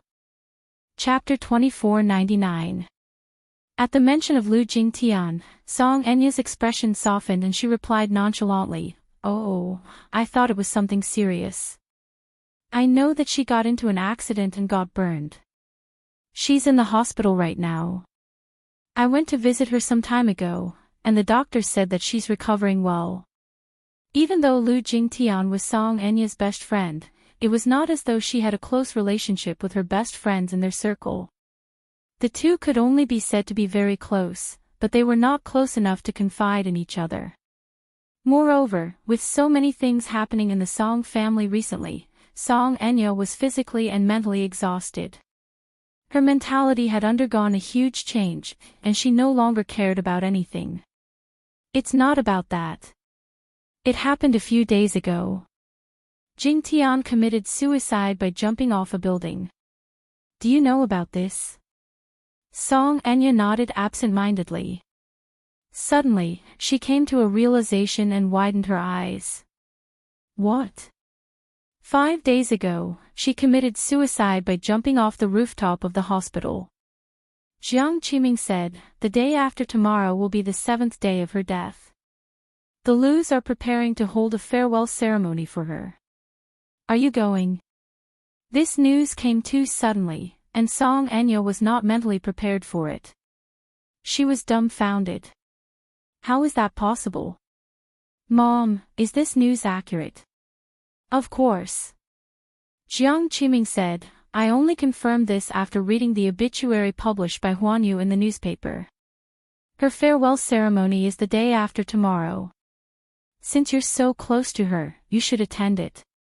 "But I can't," Song Enya hesitated. "I'm getting married soon. It's taboo to attend a funeral and a happy occasion. It's fine if you don't go. It's not an important matter anyway. I'll call the Lus and tell them that you're not feeling well." Song Enya nodded. "I'm not feeling well, I'll go back to my room first." Jiang Qiming chased after her. "Have you had dinner? Do you want me to bring it up for you?" Song Enya did not reply and walked up the stairs in a cold and cheerless manner. Jiang Qiming looked at her back worriedly and sighed heavily. That night, the sky was as dark as ink. A large bus slowly stopped at a bus stop. The door opened, and a woman carrying some simple carry-on luggage slowly got off the bus. The door closed and the bus drove away. Meng Qingxue raised her head and glanced at the bus stop sign. Yen City Central Platform. Yen City was a small town about 200 kilometers away from the capital. She took several buses, but she still didn't know where to go. However, she accidentally saw the name of the bus stop. Yen City. Yen City, Yencheng. She bought a ticket to Yen City.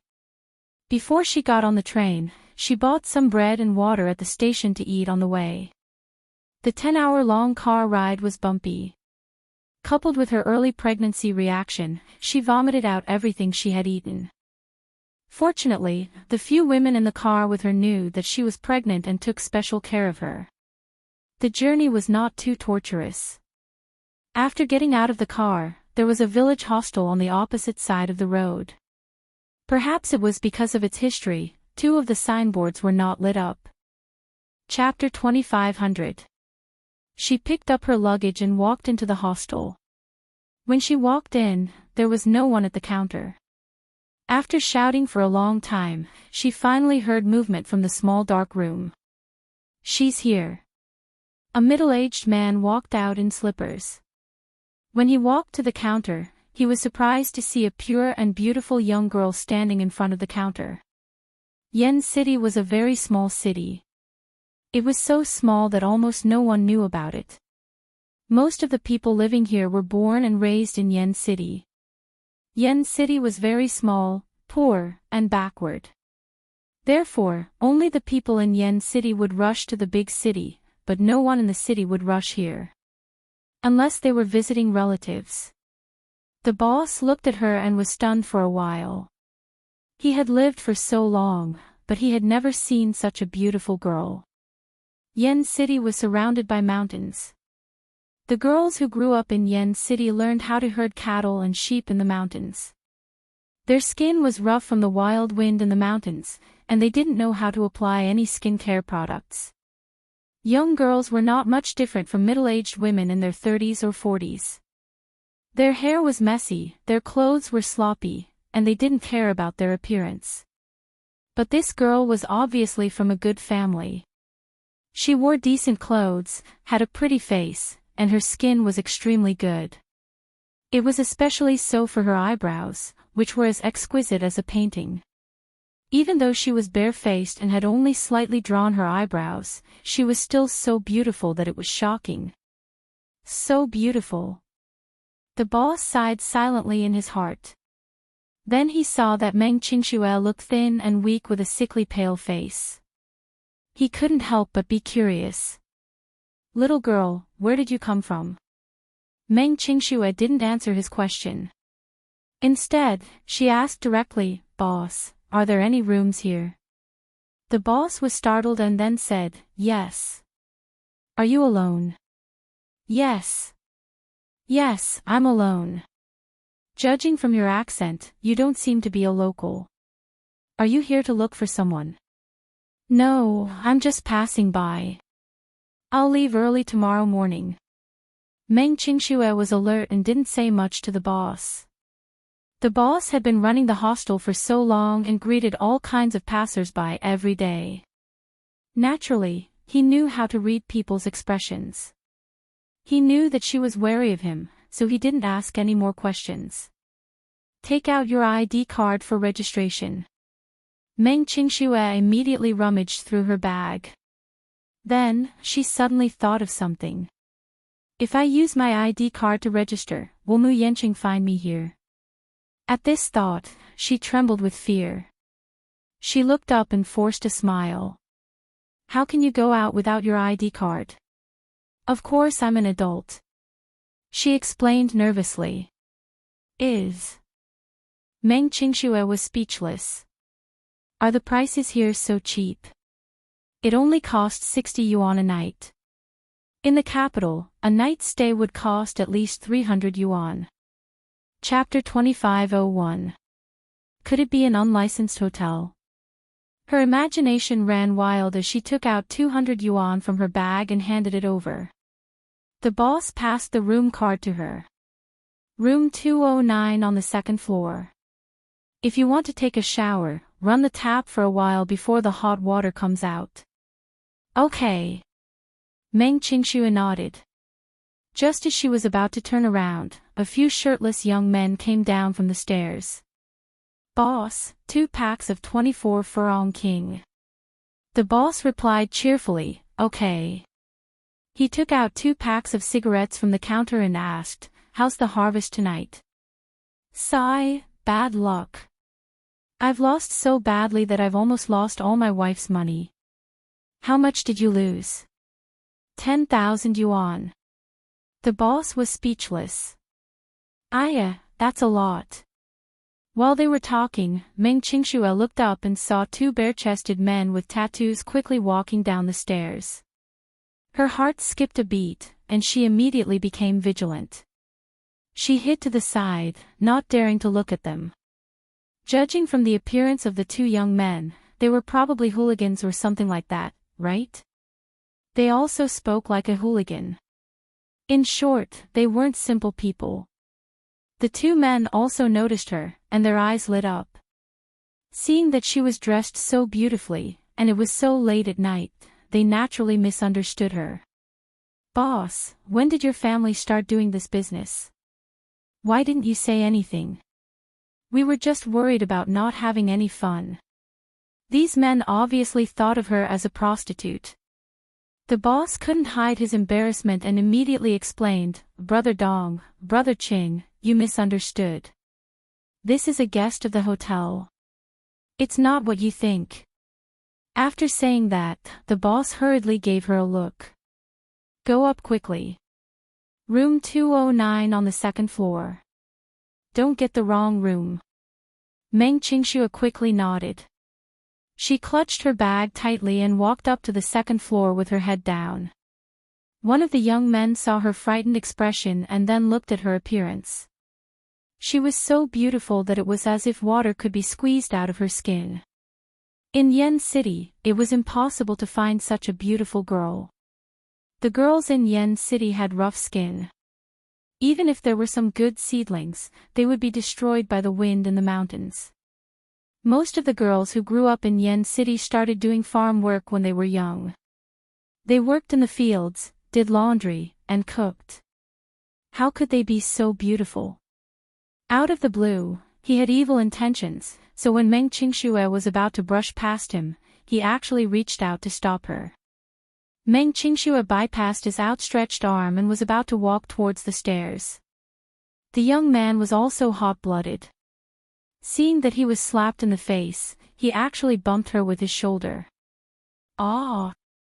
Meng Qingxue staggered and almost fell down the stairs. She wanted to protect the child in her belly and hurriedly reached out to steady herself. Her bag fell to the ground. The 2 young men looked at her bag. The zipper of the bag was not pulled up. Vaguely, through the open gap, she could see a stack of red RMB notes in the bag. Both of them jumped in fright. So much money. At least 10 to 20,000. Could this woman be the daughter of a rich family? When Meng Qingxue saw it, her face darkened. She hurriedly picked up the bag, hugged it to her chest, and hurried upstairs. Chapter 2502.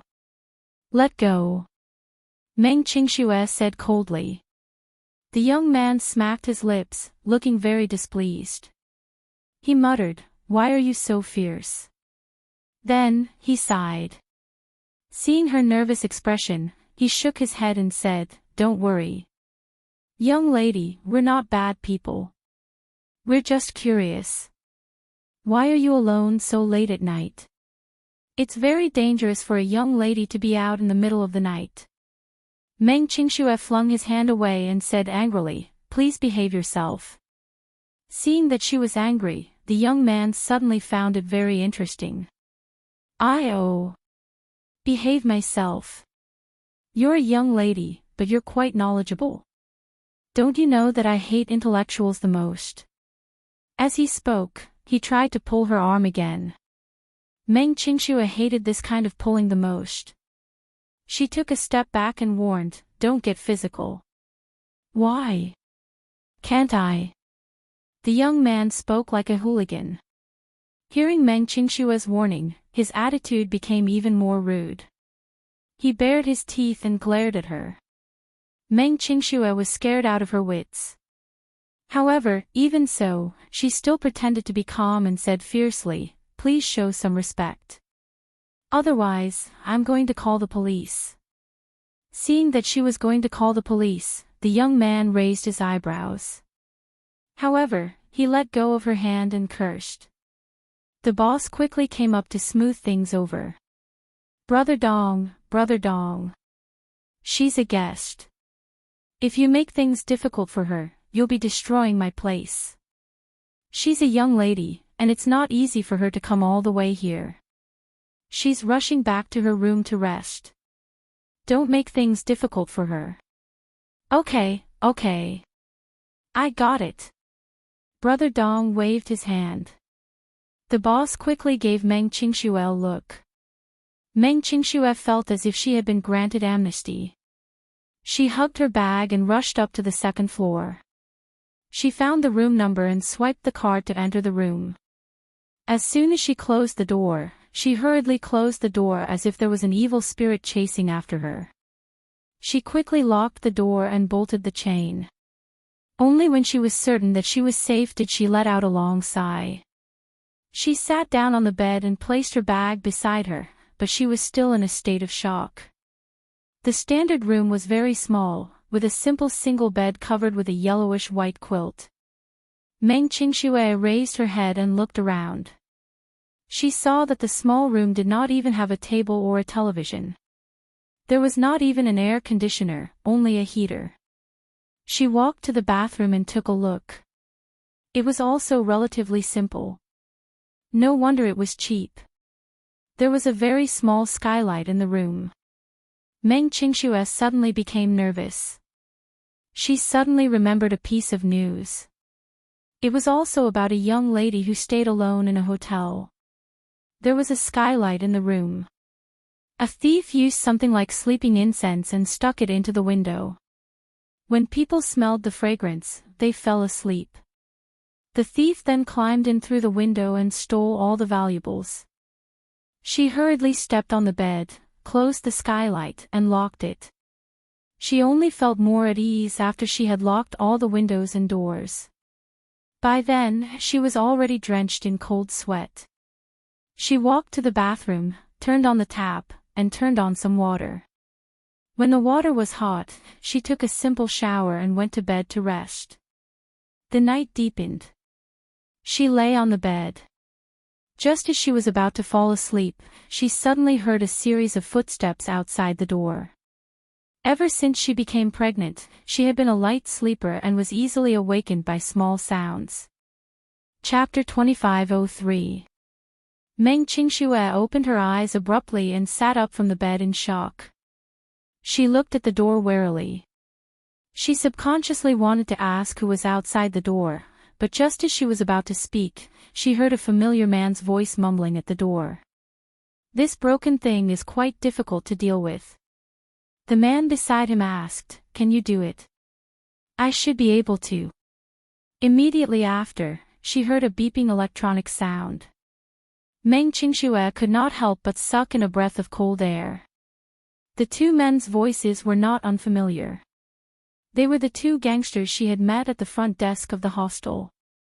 A chill ran down her spine, and she suddenly became vigilant. She quietly got out of bed and tiptoed to the door. She turned on the smoke and looked outside. In the dimly lit corridor, a magnified face of a man with his head bowed came into view. She remembered him. The hostel owner addressed him as Brother Dong. He seemed to be a gangster with some background. Even the owner was very respectful to him. She guessed that these two men had probably booked a room in the hostel to play mahjong or some other activity. She heard them say that they had lost 10,000 yuan in one night, so they were probably gambling. She then thought of how they had clearly seen the cash in her bag when she dropped it on the floor. Could it be that they had some evil thoughts because of that? Meng Qingxue was not stupid. She leaned against the corner of the door, not daring to make a sound. She even deliberately kept her breathing as light as possible. She heard Brother Dong muttering outside the door, "It's quite difficult to deal with. TSK, TSK. Let's try taking this thing apart." Oh no. Meng Qingxue was startled. Could it be that he wanted to swipe the card? Could it be that they wanted to break in? She heard that the average hotel's card reader was easy to crack. Some people who played video games would carry electronic interference devices with them. The card reader at the door was useless in front of this device. At the thought of this, she glanced at the latch on the door in trepidation. Fortunately, it was chained. What should I do? What should I do? This was the first time she had encountered such a situation. She subconsciously took out her phone to call for help, but the only number that appeared in her mind was Mu Yanqing. No way. She couldn't call him for help. It would make her seem like a spineless person. Since she had left him, she had to be more straightforward. She couldn't be sloppy, and she definitely couldn't be attached to him. Meng Qingxue clutched her phone tightly and hid it in her pocket. She was on tenterhooks as she listened to the man's every move. Suddenly, there were a few hurried "dee-dee" sounds, and the door was opened. The man reached out to push the door open, but the chain on the latch blocked the door. He couldn't push it open for a while. Quang Quang, the man tried to push her away a few times, but to no avail. He cursed fiercely, "This woman is quite vigilant, huh? The bolt on the inside of the door is also locked. Adon, who do you think this woman is? She looks like the daughter of a rich family. I don't know what he's doing in Yen City, bringing so much cash with him. Who knows? Hee hee. If it wasn't for the cash in her bag, what's the point? This girl looks quite pretty. It's not a bad idea to get her to play with her." Chapter 2504. Don't mess around. Just get the money. Don't try anything funny. If things get out of hand, both of us will be in big trouble. What if this woman has a powerful background? What will you do then? Brother Dong was obviously an experienced man and knew that some things could lead to bad luck. After a pause, he suddenly spat and scolded, "What should we do if we can't break the chains? We can't get in. Adon, this room should have a skylight, right? We can just go in through the skylight." Meng Qingxue jerked her head toward the skylight behind her when she heard this. She sucked in a breath of cold air in shock. Tears streamed down her cheeks as her breathing quickened slightly due to the immense fear she felt. The two men outside the door took turns kicking the door and startled her. "Ah!" Meng Qingxue screamed in fear. "You! What are you trying to do?" The two men were startled. The one called Adong immediately reacted and laughed a few times. Listening to the sound, it came from close to the door. It was obvious that the person was standing by the door. It turned out that the person had long been awakened by their movements. He was probably hiding at the door, too scared to make a sound. "Little girl, you're not sleeping. What are you doing? What are you trying to do? We're playing with you." Adon said matter-of-factly, "Is this your first time in Yen City? Why don't we take you to the night market nearby? I'll treat you to a barbecue." "No, I'm going to sleep. Don't disturb me, okay?" Her tone was close to begging. Without a doubt, she was traumatized and her psychological defense was on the verge of collapse. Adon sneered and said disapprovingly, "Sleep? You're still awake, aren't you?" His unreasonable tone made Meng Qingxue frown. "I'm going to sleep. What's there to sleep about? As long as you're alive, you should sleep less and have more fun. When you're dead, you'll have plenty to sleep with." Adon made up a fallacious argument in a hooligan's tone. Meng Qingxue was so anxious that she was about to break down. She blocked the door and said in a trembling voice, "Don't be like this. I'm scared. I'm really scared. I'm only staying here for one night and will leave tomorrow morning. I'll leave tomorrow morning. Can you let me go?" "Sister, what are you talking about?" Another one called Ah-Ching said slowly, "We don't want to hurt you, we just want to play with you. The people of Yen City are very hospitable. Since you're here, I'll naturally take you to the fun places in Yen City." "I don't want that." Meng Qingxue screamed, "You want money, don't you?" Her clever intuition immediately guessed their purpose. The two men outside the door were stunned at first, then said, "If you say it like that, it's meaningless.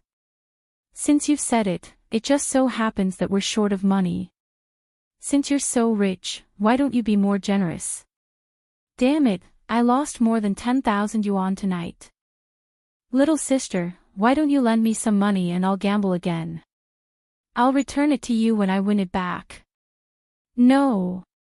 Meng Qingxue said with a pale face, "This money is very important to me." This money was for her to take care of her baby. Chapter 25:05. She couldn't give them the money. She trembled as she took out her phone. Looking at the empty address book, she clicked on the dial screen and pressed 1. Even her fingertips were trembling. "If you're still so stubborn, I'm going to call the police." Hearing that she was going to call the police, the two men outside the door immediately laughed out loud. "All right, call the police if you dare. I forgot to say earlier that even if you call the police, there's nothing to be afraid of. I know all the police officers in the police station. Even if you call the police, they can't do anything to me. But if you dare to call the police, I'll make sure you're in for it." His words were a blatant threat. Meng Qingxue was also intimidated by his words. However, when she calmed down and thought about it carefully, she remembered that earlier at the front desk, she had also said that if he continued to pester her, she would call the police. Hearing that she was going to call the police, the two men immediately restrained themselves. Therefore, Meng Qingxue naturally suspected that this man was just bluffing to scare her. She wasn't going to be threatened by him. Thinking of this, she dialed 110. When the call went through, she explained the situation in a fluster. Then, she heard the two men outside the door cursing and mentioning the hotel's address. When the two men outside the door heard that she had already called the police, they started cursing. "Damn it. Adon, this woman is really bold. She actually called the police. If we don't teach her a lesson, she'll really think that we're small fries, huh? Son of AB*TCH. Adon obviously didn't expect that she would actually dare to call the police. He had already threatened her so viciously, but she didn't know how to be afraid at all. After hanging up, Meng Qingxue had already called the police. The police said that they would be here soon, so she suddenly felt safe and wasn't afraid of their threats anymore. She said coldly, "I've already called the police. The police will be here soon. Get out of my way." Her forcefulness had obviously angered the two men. Outside the door, the man named Adon took a deep puff of his cigarette and threw the burnt cigarette but on the ground. He lifted his leg and kicked the door fiercely. He said angrily, B*TCH. Open the door. Open the door. Clang clang clang, the violent sound of the door being kicked made her scream in shock. Adon kicked especially hard. She even clearly heard a painful groan from the door, as if the wood inside of the door was breaking.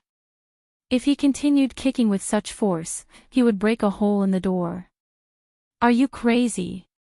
I've already called the police, and the police will be here soon. The police will be here soon." She anxiously pushed the door with her hand, but the next second, the man outside kicked the door fiercely again. Meng Qingxue was caught off guard.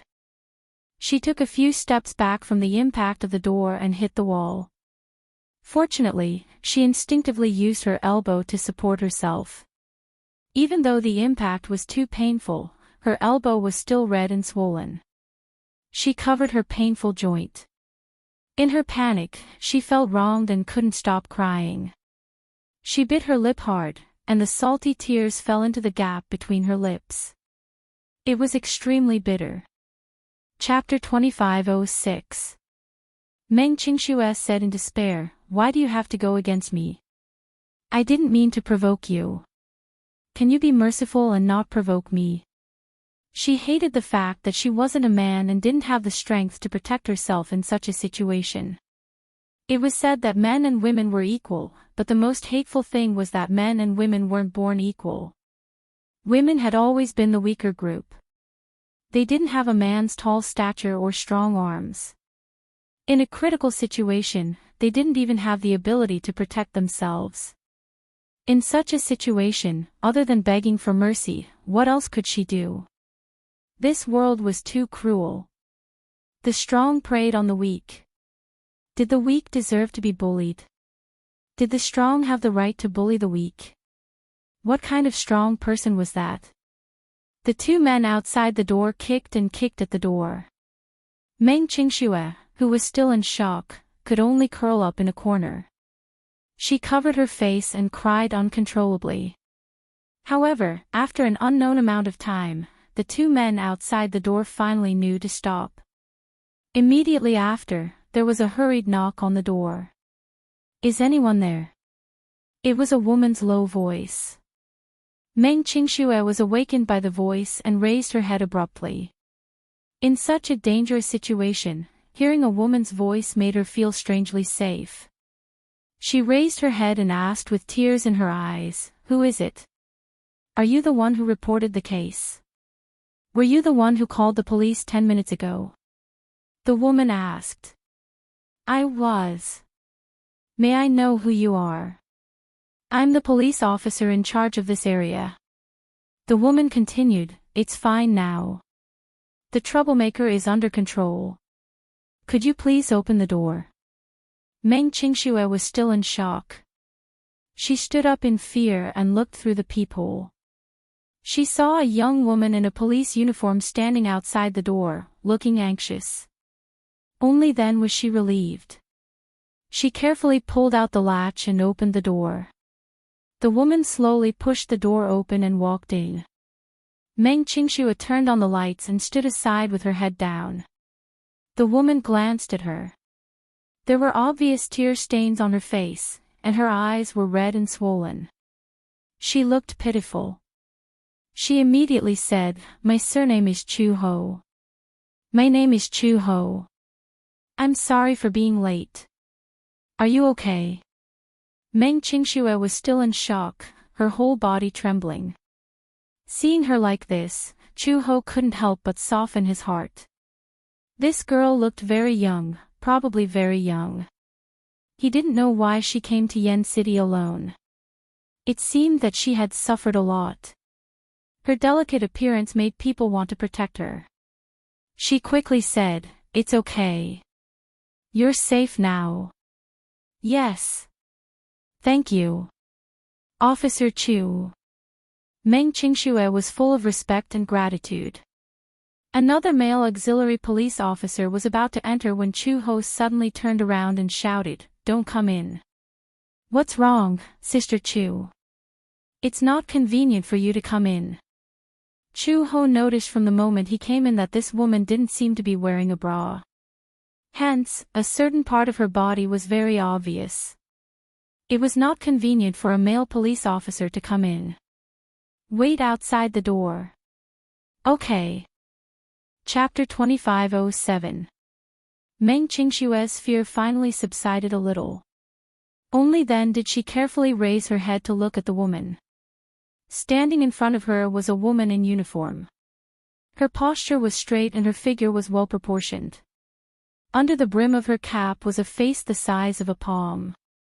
She was barefaced and did not put on any rouge or lipstick. However, her face was very clean. Her eyes were very big and beautiful. The black and white of her eyes were very distinct. Her nose bridge was high, and her lips were red and her teeth were white. She looked very kind, but with the police uniform, she looked a little serious and handsome. Although she did not put on any makeup and was not like Meng Qingxue who knew how to take care of her skin, her plain face was very beautiful. Her facial features were distinct and the contours of her face were exquisite. Although she was not a peerless beauty, she did not lose her aura. Her skin was healthy and fair. In a city like Yen City, it was rare to see someone with such good skin. Chu Ho saw that she kept staring at her. She touched her face curiously and smiled. "Why do you keep staring at my face? Is there something on my face?" "No. No." Meng Qingxue lowered her head in embarrassment and asked, "Where are the other two people?" "Which two?" "One is called Adon, and the other is called Ah Qing. Oh, they're outside the door." "Outside the door?" Meng Qingxue could not help but feel afraid again. Did that mean that the two villains had not left yet? Then, she had already called the police. If she could not do anything to them, would they take revenge on her in the future? Chu Ho seemed to understand her concerns and comforted her. "Young lady, don't be afraid. I'm here. They won't be able to hurt you." Between her words, she exuded a sense of justice. It was definitely not an act. Meng Qingxue could not help but have a good impression of her. In the past, she had come into contact with some police officers. In her impression, some of them did not give her much sense of security when they wore their uniforms. However, this police officer named Chu Ho was a heroine. She was different from the male police officers in that she was more humane and gentle.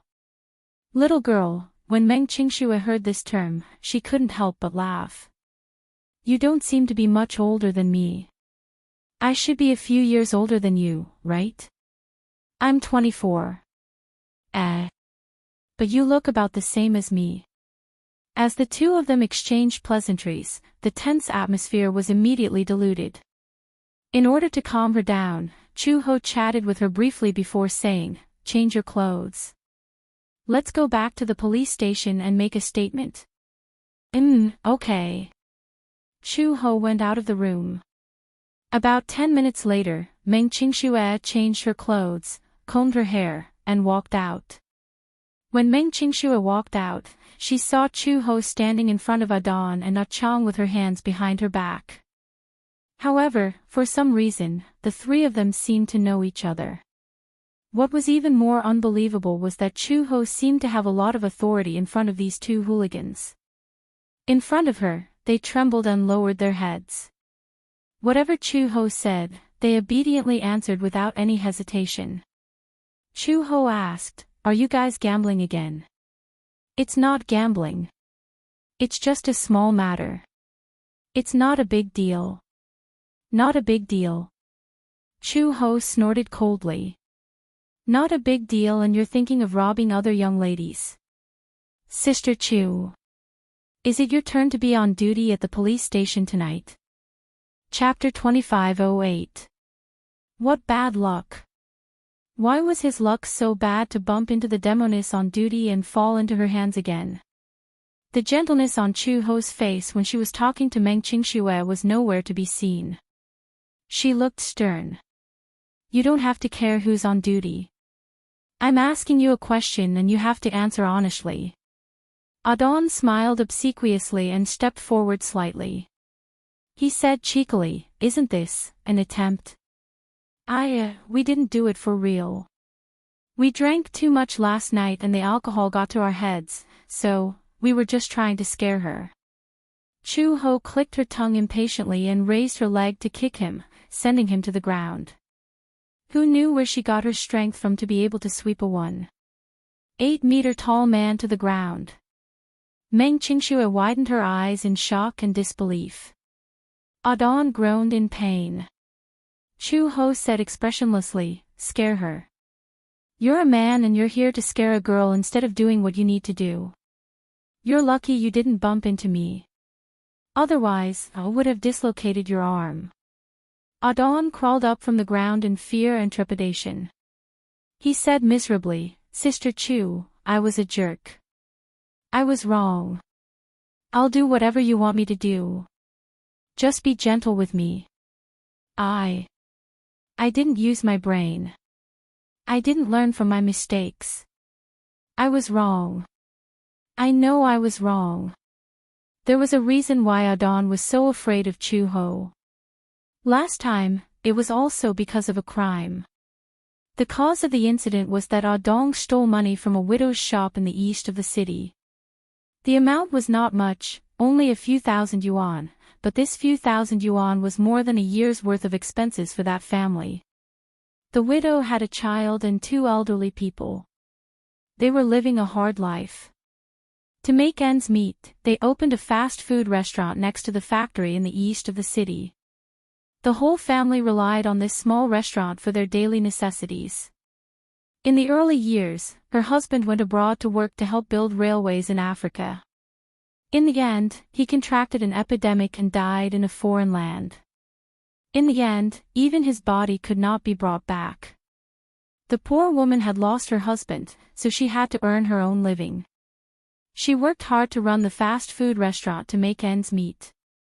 After Chu-ho found out about this, he detained Adon and taught him a lesson. In short, he was very heavy-handed. The money that Adon stole wasn't even enough for him to treat his injuries. Adon was very famous in the local area of Yen City. Of course, it was not a good reputation, but a bad reputation. He was a notorious gangster who committed all kinds of crimes. Many people did not dare to do anything to him. When something happened, they did not dare to call the police for fear of his revenge. He also had a lot of arrogant underlings under him. Because of this, he was extremely rampant in the local area. However, ever since Chu-ho had taken office, he had dealt with Adon a few times. This arrogant hooligan had completely fallen into her hands. This woman was incredible. She was simply a demoness. It was not that he did not think of revenge, but the key point was that this woman was too ruthless. He did not know where she got her skills from. He brought a group of underlings to encircle her, but in the end, he was beaten to a pulp. After she took office, she used her righteousness to bring the local law and order to a new level. Many senior officers in the police station were not convinced, so they privately challenged her to a competition. Chapter 2509. In the end, many male police officers who had retired from the army were no match for her. As for Adon, ever since he was taught a lesson by her, he had become much more well-behaved. When he saw her, he was so scared that he bowed and did not dare to say a word. This time, he had fallen into her hands again. On the way back to the police station, Meng Qingxue sat in the front passenger seat while an auxiliary police officer held the two of them in the back seat. Chu-ho drove the police car all the way back to the police station. Their statements were taken and recorded, but in reality, they did not cause any serious harm. Hence, at most, they could only be reprimanded. They were not even detained. Chu-ho was furious. After scolding the two of them, she called them to the detention room and closed the door. Meng Qingxue was curious about where the three of them went. She quickly asked the auxiliary police officer beside her. The auxiliary police officer said, "I guess they went to reprimand them." Reprimand them? The auxiliary police officer's expression suddenly changed. Sister Chu's method of dealing with trash like this has always been very rough. Let's beat them up first. Beat? These two guys have a lot of criminal records here. They are regulars in the police station. Sister Chu is annoyed by them. This time, she probably beat them up pretty hard, right? Just as expected. When Chu-ho brought the two of them out, Adon and Ah Ching, who were following behind them, had bruises all over their faces. Especially their eyes, one was black and the other was purple. When they walked slowly, Chu-ho followed and kicked them. She sternly scolded, "Can't you walk properly?" "Yes. Yes. The next time I see you, I won't be so nice."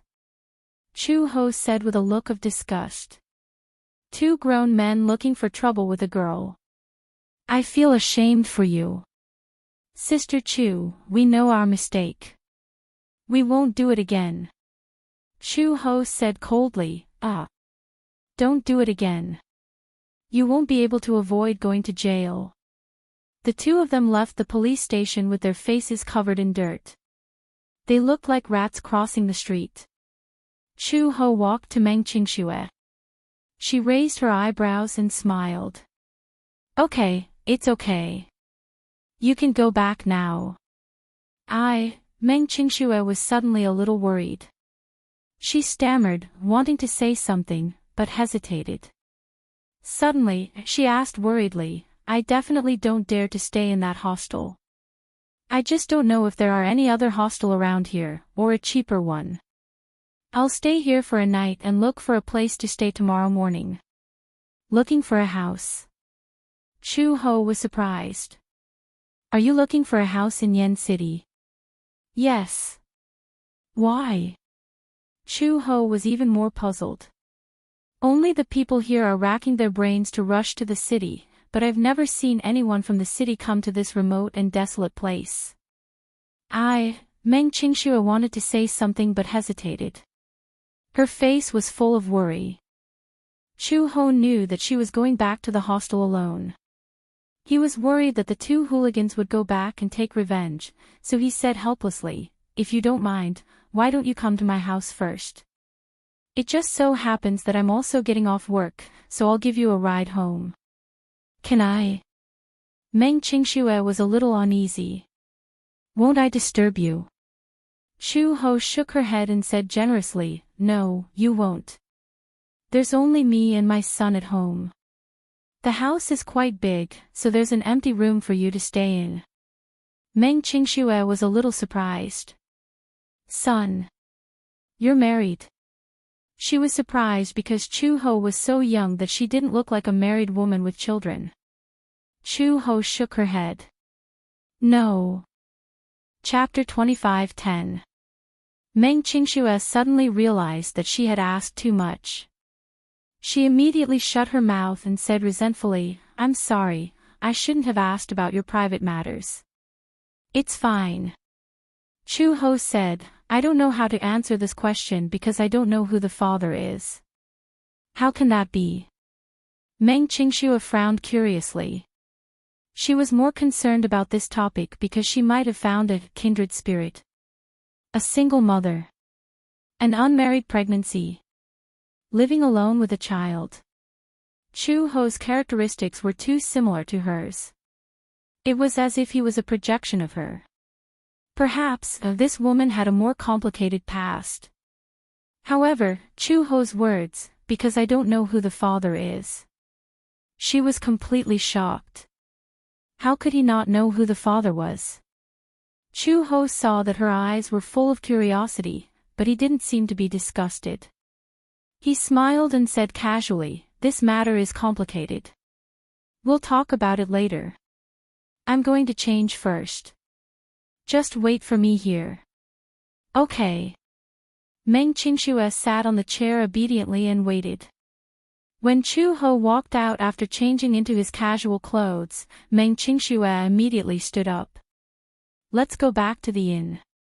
Meng Qingxue was a little surprised, but she heard Chu Ho say, Some of your clothes are still there, right?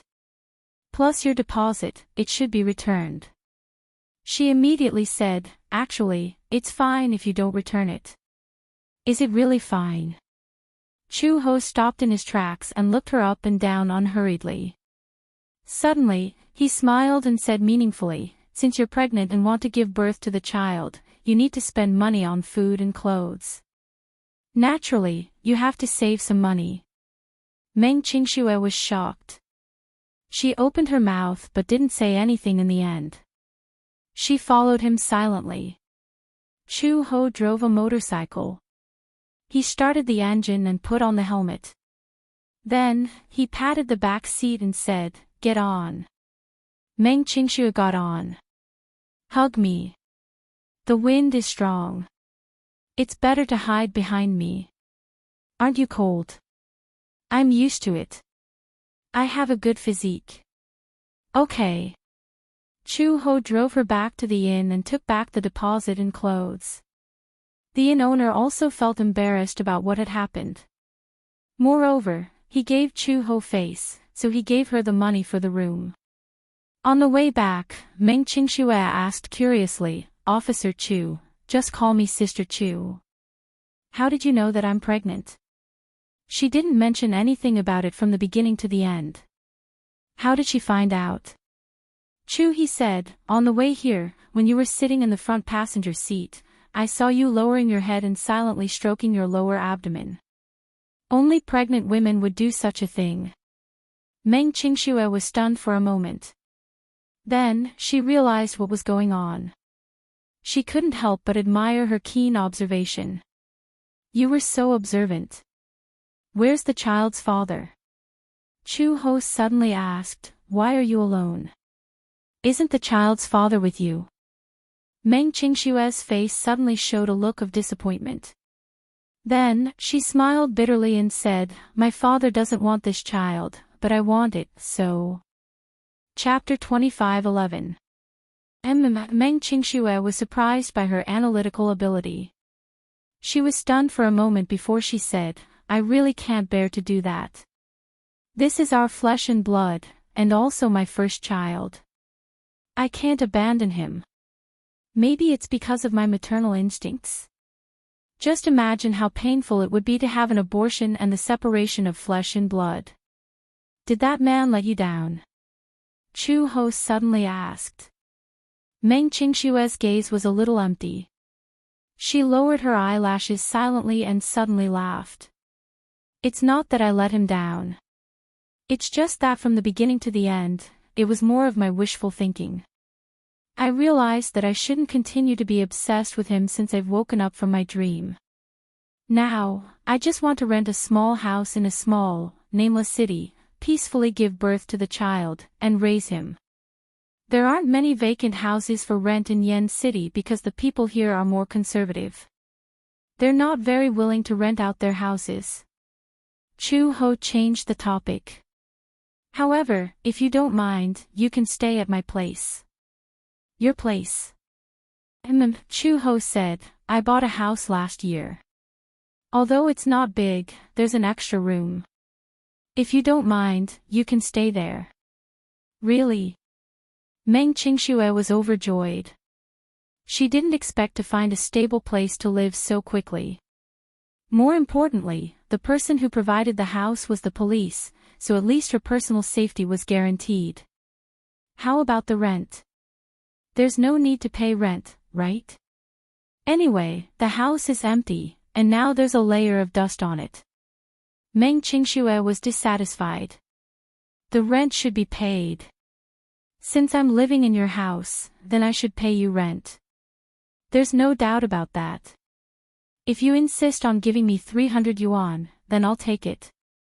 The rent here isn't expensive. Meng Qingxue said, okay. After a moment of silence, Chu-ho suddenly said, it's hard to raise a child alone. As a single mother, she would be questioned and ridiculed from all sides.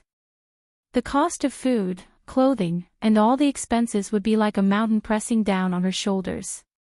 Yes, but I understand how you feel. Because when I found out that I was pregnant, even if I didn't have any memory of the child's father, the innate maternal instinct in a woman's bones seemed to awaken overnight, and I was indeed extremely reluctant to part with him. She has no memory of the child's father. Meng Qingxue was shocked. How is that possible? Don't you know how the child came about? Chu-ho looked straight ahead and said expressionlessly, 5 years ago, when I woke up, I was in a homestay in Yen City.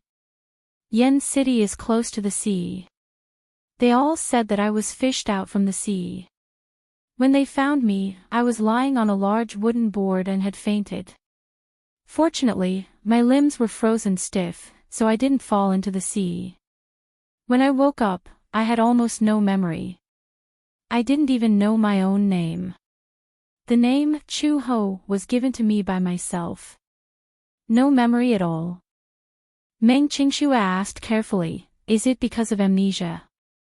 Chapter 25:12. You don't have any memories. Meng Qingxue asked carefully, is it because of amnesia? Chu Ho said, yeah, the back of my head seems to have been hit by a hard object. It's bleeding. The doctor said that I don't have any memory of my past. It's probably because my head was hit. Your head was hit. Meng Qingxue was a little surprised. Don't tell me you don't have any memory of what happened before. Yeah, I don't even remember who I am. Even my name, my past, my background, and who my family is, I don't have any memory of it. Chu Ho paused and said, the doctor said that this is a temporary amnesia and that there's a chance that I'll regain my memory in the future. But even after 5 years, I still can't remember a single thing about my past. Meng Qingxue was a little surprised. At the same time, she felt that it was a little unbelievable. When I regained my consciousness, my mind was blank. I tried hard to remember, but the doctor said that it's probably because I'm in a very unfamiliar city. If I can find the place where I used to live, I might have a chance to regain my memory. Chu Ho continued, however, the most troublesome thing is that I don't even remember where my home is. Then you must feel very helpless, right? Meng Qingxue was silent for a moment and said, if I had forgotten anything and went to a very unfamiliar place, I would definitely feel very lost. Even if I'm lost, I still have to try my best to survive. Chu Ho told her what happened next. After her body recovered, she left the hospital. Because she had nowhere to go, she settled down in the village. Because she didn't have any identification, the village chief went to the relevant departments to investigate the missing person, but there was no result. The village chief felt sorry for her being alone, so he let her stay at his house and settled down. 8 months later, the child was born. It was a healthy little boy. The village chief immediately used his connections to register the child's DNA on the internet. That way, even if there was a clue, they could quickly investigate the ins and outs of her identity. Before she got this job, she helped the village chief and his family do some work in the fields. However, she accidentally discovered the hidden potential in her body. Once, at night, she rode her bike to the county to help the village head and his family purchase some daily necessities. At that time, the entertainment industry in the county had just started to rise. On the streets of the town center, there were many sauna shops, karaoke shops, and small bars. On her way home, she happened to meet a group of hooligans who were pestering a lone woman. Those hooligans seemed to be drunk and were touching the woman. She couldn't stand it and went to help them. Unexpectedly, one of the men who seemed to be the leader of the group took out a dagger and waved it at her as if he was threatening her. Seeing that the dagger was about to cut into her body, she leaped into the air out of instinct and did a suave roundhouse kick. The man fell to the ground and fainted in an instant, losing consciousness. A group of people rushed up. In the end, there were 3 to 5 burly men, but within a few minutes, they were easily knocked to the ground by her. Each and every one of them was obedient. Chapter 25:13. Coincidentally, the chief of the police station and the village chief were cousins. Thus, in the end, by a freak combination of factors, she entered the police station to work. Although she did not enter the establishment and her income was not high, her life gradually became better. Chu Ho said, I don't think much of my past now. It doesn't matter if I can't get my memories back. Perhaps they aren't good memories, so it's fine if I forget them. The doctor said that it might be selective amnesia. My instincts don't want those memories, so my brain temporarily deleted them. Hence, I chose to go with the flow. When Meng Qingxue heard this, she felt a little complicated. She was inexplicably envious of her. If she could, she also wanted to lose those memories of the past. They were all memories that she did not want to recall. The bits and pieces of her childhood, the scenes with Mu Yanqing, were of course blissful and happy, but most of them were sadness, pain, and numbness, after half an hour's drive, they arrived at Chu Ho's house in no time. Chu He's house was located in a village. It was an ordinary household with a single door, but the house wasn't big. It looked like it had been renovated. The interior decoration also looked very new, but it was renovated not long ago. It wasn't as dilapidated as she had imagined on the way here. The house had snow-white walls and a tiled floor. Although the furnishings were simple, it gave off a sense of belonging. It was obvious that Chu Ho was a woman who knew how to live a good life. Meng Qingxue had just stepped into the house with Chu Ho when she heard hurried footsteps coming from the corridor. From the sound of the footsteps, a child of about 5 or 6 years old bounced down the stairs. Then, a clean and delicate little boy appeared in front of her. Meng Qingxue was shocked. She was probably surprised because this little boy was really too beautiful. He had snow-white skin, clear black and white eyes, exquisite facial features that were still childish, and the outline of his face was watery and cute. His eyebrows were especially beautiful. He was dressed very simply, just like the other children in the village. He wore a thick cotton-padded jacket and a pair of sports shoes on his feet. When he walked, they shone brightly, making him look very childlike. "Mom!" Little Bean excitedly pounced on her and threw himself into her arms. Chu Ho said with pity and blame, "Why didn't you slow down when you went downstairs? What if you fell?"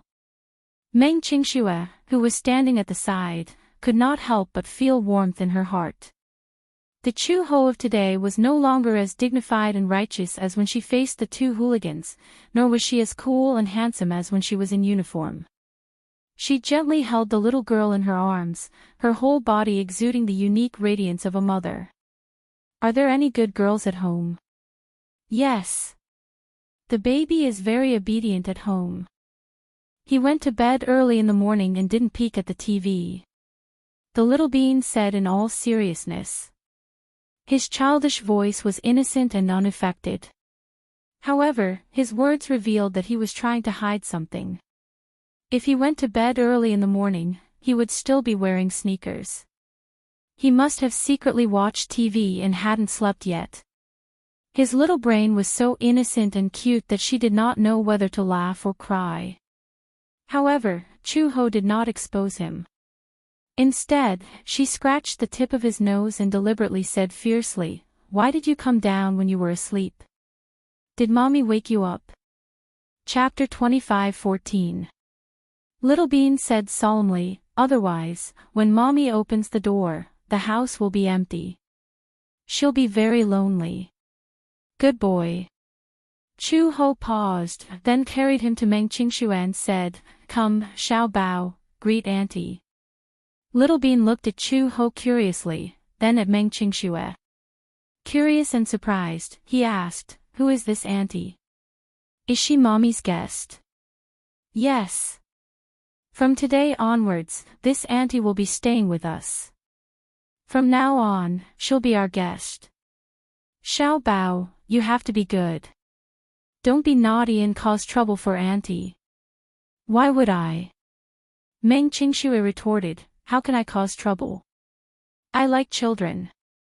Besides, I'm the one who's causing trouble for you by staying here." Chu Ho looked at her warmly and said, "Since you're staying here from now on, let's not treat each other like strangers." Perhaps it was because of their similar experiences, but when the two women looked at each other, there was a sense of mutual appreciation. Meng Qingxue walked in front of her and bent down slightly. She asked Little Bean, "What's your name?" Little Bean's breathing suddenly quickened. Perhaps it was because he was shy, or perhaps it was because he was embarrassed. Looking at such a delicate and beautiful face in front of him, with a pair of beautiful eyes looking at him, and long eyelashes fluttering, he was so nervous that he stuttered, "Aw. Auntie, hello. I'm Xiao Bao Chu." "Xiao Bao. What a cute name. From now on, you can call me Auntie Qingxue, okay?" "Auntie Qingxue." Xiao Bao Chu's eyes suddenly lit up. He asked shyly, "Hello, Auntie Qingxue. Your name, it's exactly the same as Sister Qingxue's name on TV." Meng Qingxue widened her eyes in curiosity. She was baffled by his words and could not figure out what he meant for a moment. Chu Ho immediately explained, "Last year, there was a fantasy drama that was very popular on TV. It was called something like The Legend of Ancient Sword. The female lead was called Qingxue." "I see." Xiao Bao Chu suddenly struggled to get down from Chu Ho and ran to the table. Then, he carefully took a clean cup and took out a box of tea from the cabinet. He put a small handful of tea leaves into the cup. Then ran to the kitchen, poured some hot water, and carefully placed the cup on the coffee table in front of the sofa. Then, the little guy ran to Meng Qingxue enthusiastically. He carefully pinched the corner of her shirt and tugged slightly. He said shyly, "Auntie, Xiao Bao made you a cup of hot tea. The weather is cold. Drink some hot tea to warm your body." Meng Qingxue was extremely surprised. She looked up at Chu Ho and was a little surprised. "You're so young, but you're already so sensible." "Auntie, this is what I should do. It's because this is your first time here. You're my guest," Xiao Bao Chu said seriously. The little guy's enthusiasm made Meng Qingxue feel a little embarrassed. She walked over and sat down on the sofa. Xiao Bao Chu stood beside her bashfully and looked at her eagerly. He suddenly reminded her, "Auntie, be careful. It's hot." Chapter 25:15. Xiao Bao saw with his own eyes that she picked up the cup and took a sip. Suddenly, she turned around without a word and ran upstairs. Meng Qingxue was dumbfounded. She put down the teacup in a daze and looked at Chu Ho in confusion. She asked curiously, "He's so obedient. Did he run upstairs to sleep by himself?" "That can't be." Chu Ho said, "I don't know where this guy gets so much energy from. He's always restless at night. I have to coax him before he'll sleep." "Then Chu Ho glanced at the corridor and smiled knowingly. "He's probably tidying up your room." "Tidying up my room?" "Yeah. There's a guest room upstairs that's usually reserved for emergencies. He guessed that you'd be staying in that guest room, so he probably took a broom and a mop to tidy it up." Meng Qingxue was even more speechless. "He already knows how to do housework?" "Yeah. Although he doesn't sweep the floor clean, he's very energetic." There's no need to go through so much trouble. I can actually do it myself," Meng Qingxue said as she ran upstairs. When she entered the guest room, she saw Xiao Bao struggling to hold a mop and mopping seriously. Under the light, she could see that his forehead was covered in sparkling and fine beads of sweat. He was mopping seriously and was working especially hard. "Xiao Bao, Auntie knows how to drag. It's already so late. Why don't you sleep early? How can I let Auntie drag? I'm the little master. It's my duty." After Xiao Bao finished speaking, he started mopping again with all his might. Meng Qingxue stood at the door and watched with a smile. She couldn't help but lower her head and gently caress her belly.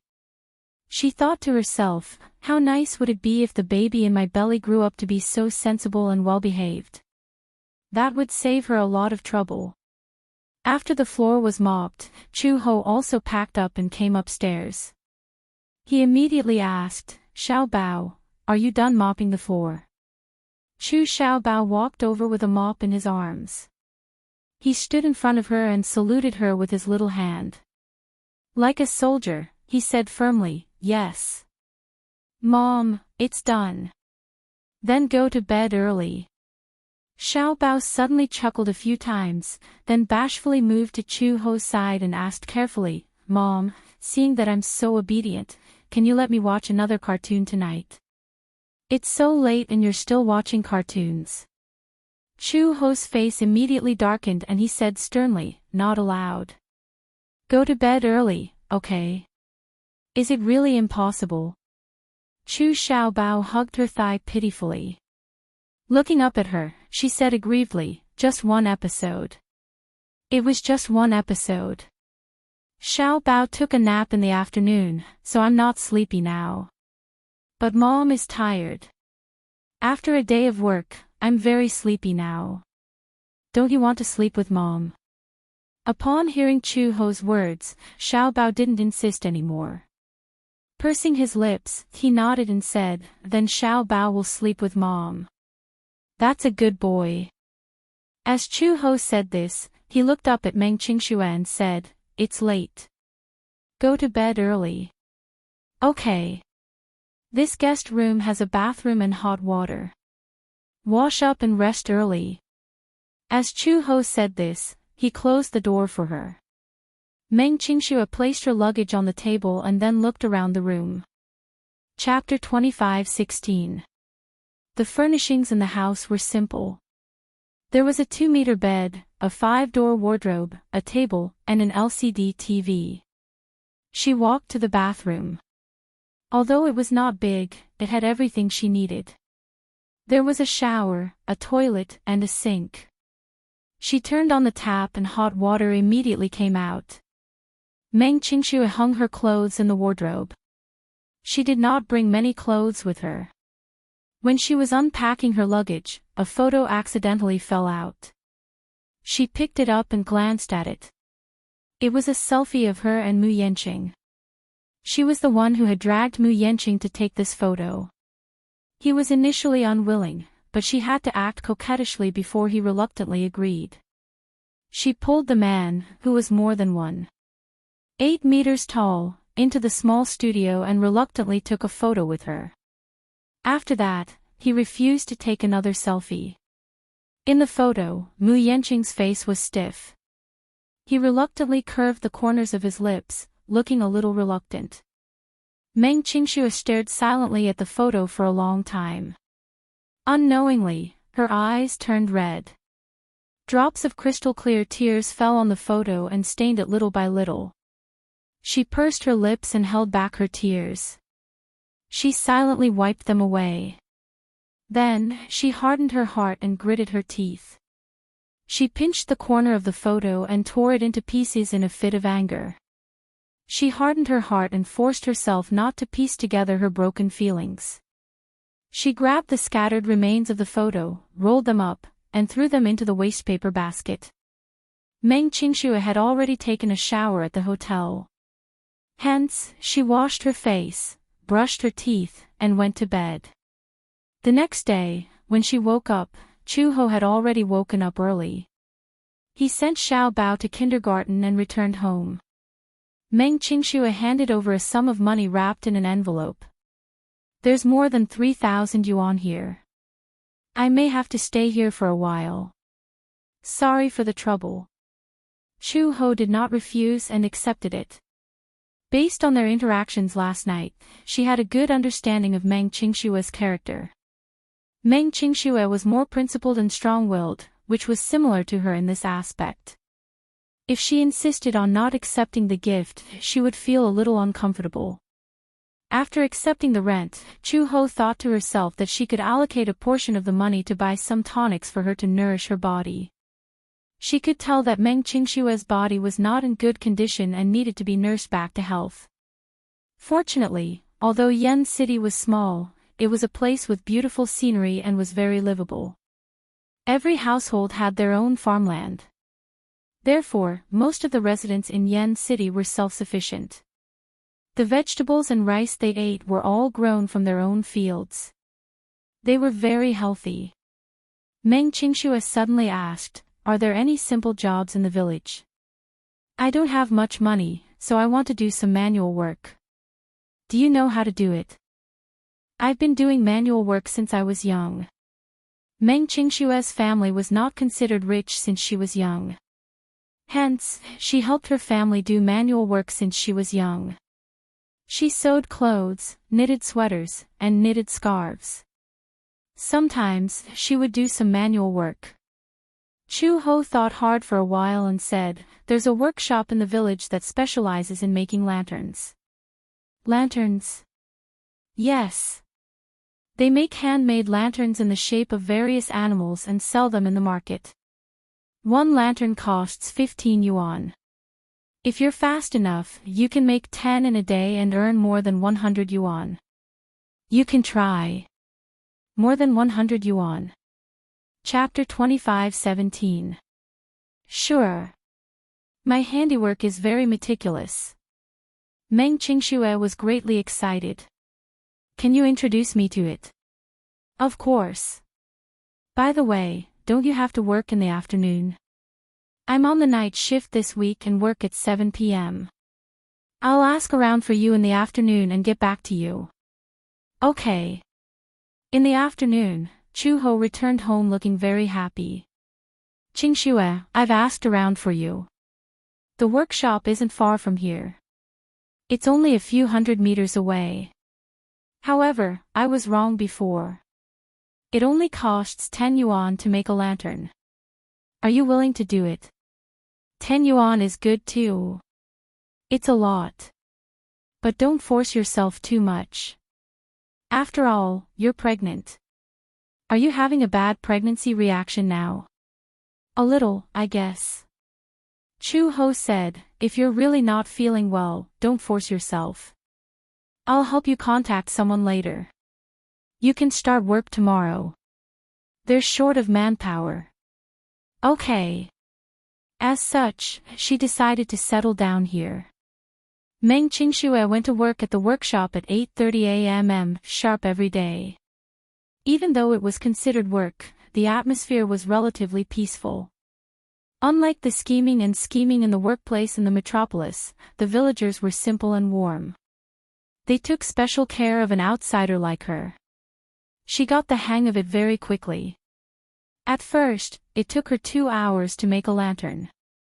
However, after she got the hang of it and familiarized herself with it, she could make 5 lanterns in the morning. She returned home at 7 p.m. after dinner. Haven't you found her whereabouts yet? In the office, Mu Yanqing looked at the men in suits standing in a row in front of the table with a displeased expression. On the table was a thick stack of information about Meng Qingxue.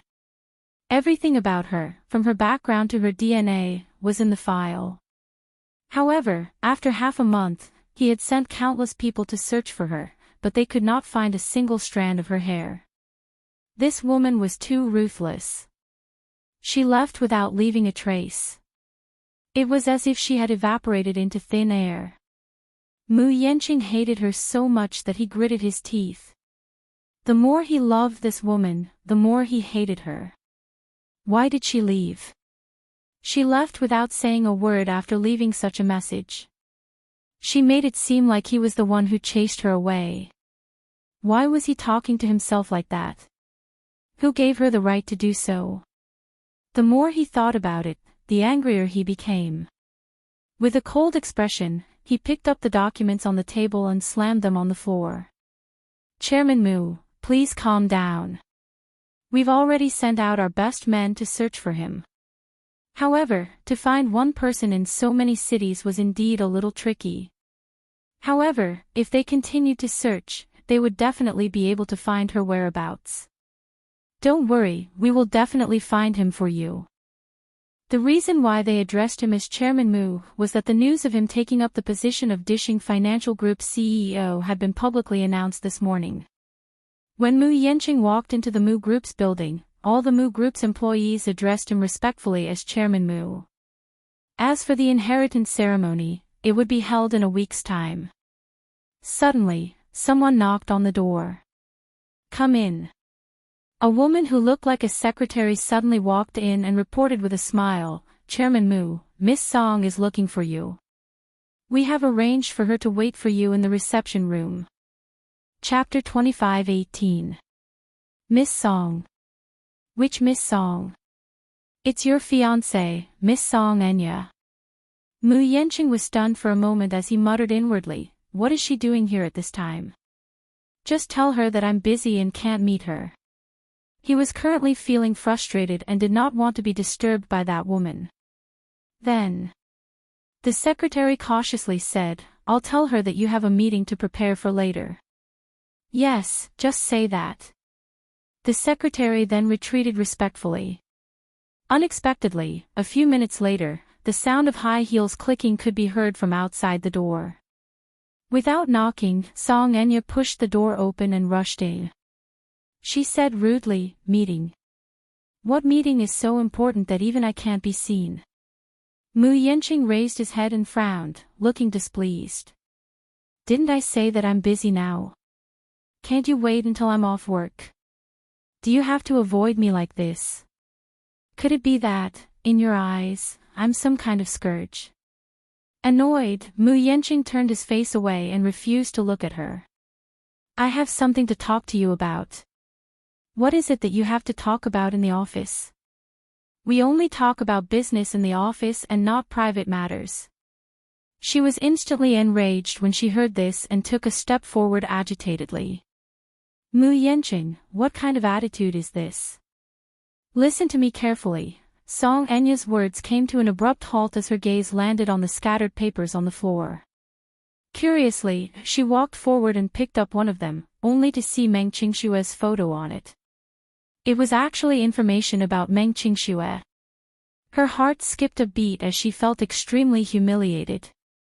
What is this for? Could it be that this man sent people to look for me? Song Enya skimmed through the documents and, in shock, picked up a few more. Glancing through them, she was surprised to find that the investigation had included the hospital. Hospital?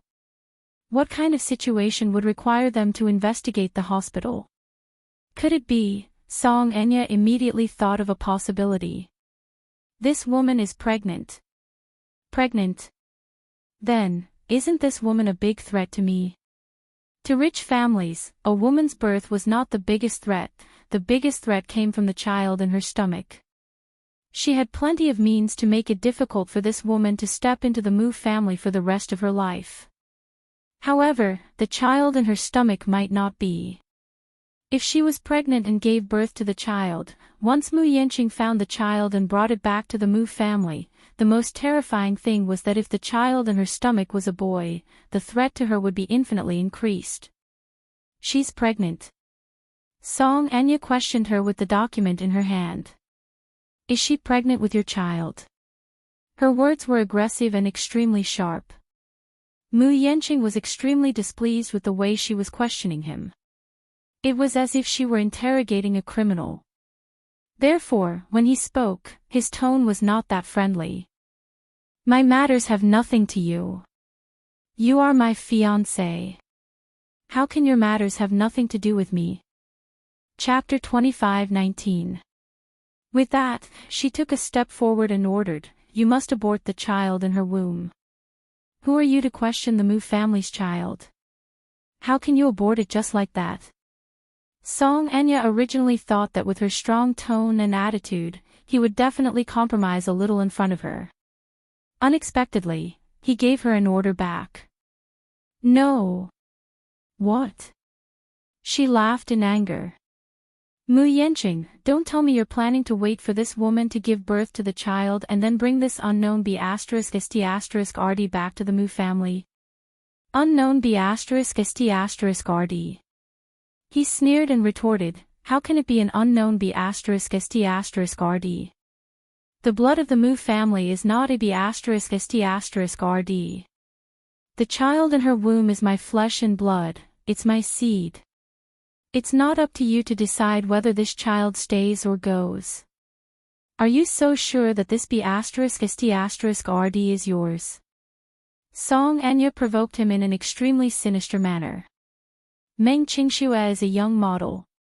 Do you think she's that pure in the filthy entertainment industry? Do you think she's that innocent? Who knows if she's been entangled with other men behind your back? I heard that her circle is very messy. She can sleep for a few nights with just a few tens of thousands of yuan. How can you be so sure that the child in her stomach is yours? Mu Yenqing was thoroughly provoked by her. He slammed the table and stood up abruptly. Pointing at her nose, he rebuked, I've said it before. You have no right to interfere in my affairs. Besides, you're not married yet, so you're not considered a member of the Mu family. What right do you have to tell me what to do? Song Anya, haven't you figured out your identity yet? Song Anya was about to retort when someone knocked on the door again. Mu Yenqing was annoyed and bellowed, "Who is it?" "It's me." A calm voice came from outside the door. "Come in."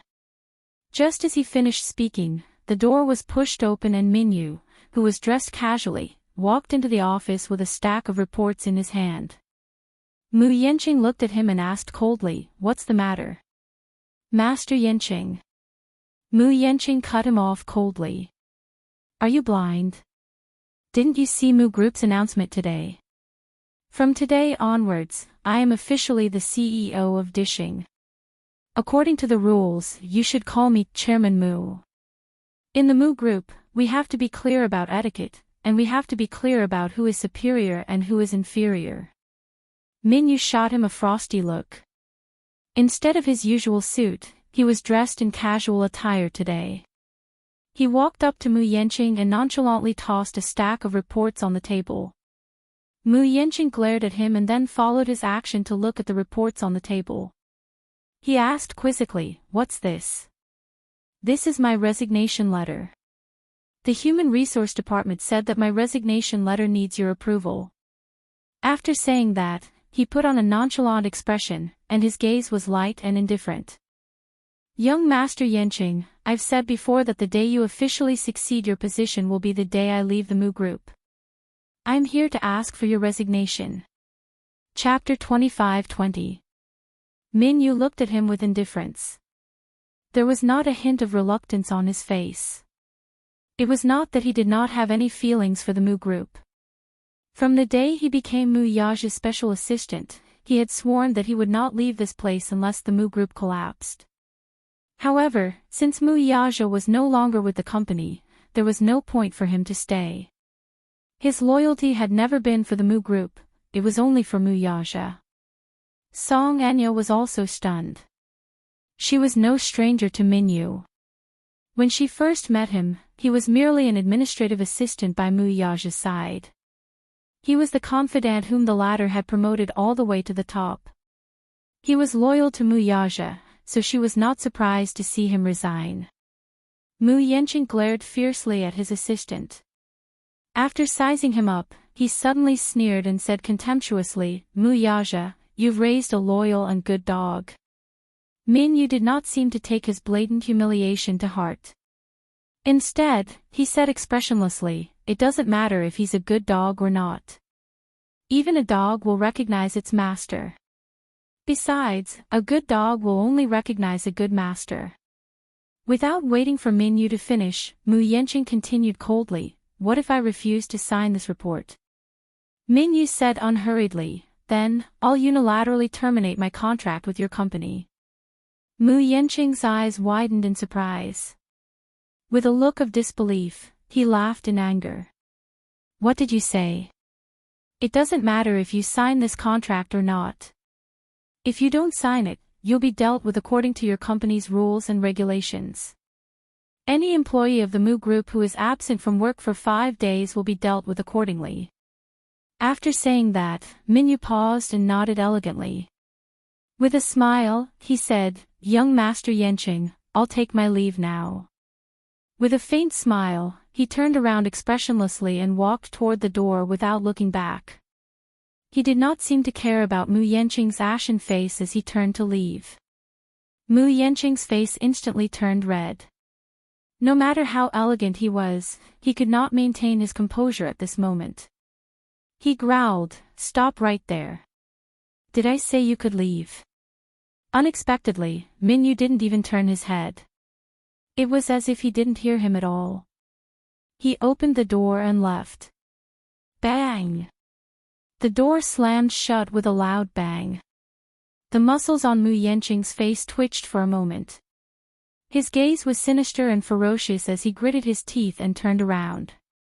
Glancing at the resignation letter on the table, he picked it up abruptly, tore it into shreds, crumpled it into a ball, and threw it into the trash can. Song Enya watched his every move and let out a long snort before saying, "Mu Yanqing, you haven't answered my question yet. What are you going to do with that Meng Qingxue?" At this moment, she was still angry because of what had happened to Meng Qingxue. She initially thought that she was just a woman who was clinging on to Mu Yanqing. She had experienced how flirtatious the man could be. She was also aware that this man had many women outside. Some were models, some were from the entertainment industry, and some were even students. However, this was not the most infuriating thing. What was more infuriating was that after Meng Qingxue left under her instigation, Mu Yanqing actually went to great lengths to find her. What did this mean? This meant that Mu Yanqing valued Meng Qingxue very much. Chapter 25-21. A man who had always been a womanizer was actually pursuing a woman who had disappeared without a trace. This was definitely not purely because that woman was pregnant with his child. She was also pregnant. She was also pregnant with his child, and she was certain that it was a boy. However, Mu Yanqing did not care about her at all from the start. He did not even care about her at all. What about Meng Qingxue, though? Mu Yanqing was secretly looking for that woman's whereabouts behind her back. She would never allow such a thing to happen. Mu Yanqing did not immediately respond to her doubts, but Song Enya did not have the patience to wait for his reply. Suddenly, she walked over expressionlessly and faced him. "Mu Yanqing, let me tell you, I have my bottom line, too. Don't think that the Song family can be bullied just because it's a little down now. Let me tell you, since I'm your fiancé and married to you, then Meng Qingxue is not allowed to exist. No matter where she goes, you're not allowed to look for her whereabouts.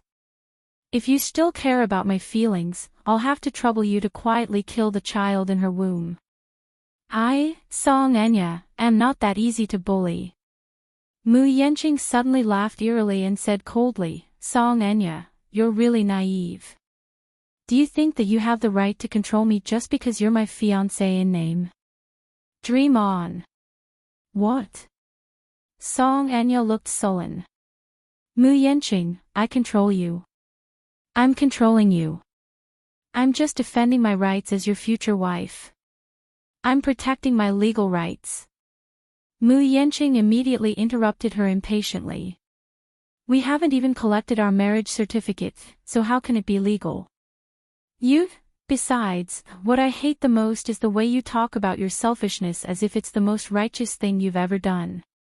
Mu Yanqing paused for a moment before continuing. "You can't tolerate Qingxue because you're worried that her existence will threaten your position as the Mu family's young madam. You don't have to worry about this at all. Here, I want to tell you that regardless of whether Meng Qingxue is here or not, whether you can find her or not, in my heart, you are not even worthy of carrying her shoes. In my heart, you're not even fit to carry her shoes." Upon hearing that, Song Enya felt as if her heart had received a heavy blow. It was as if a sharp needle had pierced her chest, causing her to feel excruciating pain. Her face turned as pale as white wax. Her lips trembled for a while, and she took a quick breath. She gritted her teeth and asked, "Not even fit to carry his shoes? Mu Yanqing, do you really mean it?" Mu Yanqing snorted disapprovingly as his lips curled into a mocking smile. "Do you think I'm joking with you? Or do you think I'm as hypocritical as you?" With that, he ignored her and instructed the new assistants, "Clean this place up. I have something to do and need to go out." He had promoted 2 of his confidants to be his assistants the moment he took office. It had to be said that Mu Yaja was very arrogant and powerful. Mu Yaja only had Minyu by his side, but he felt that one was not enough.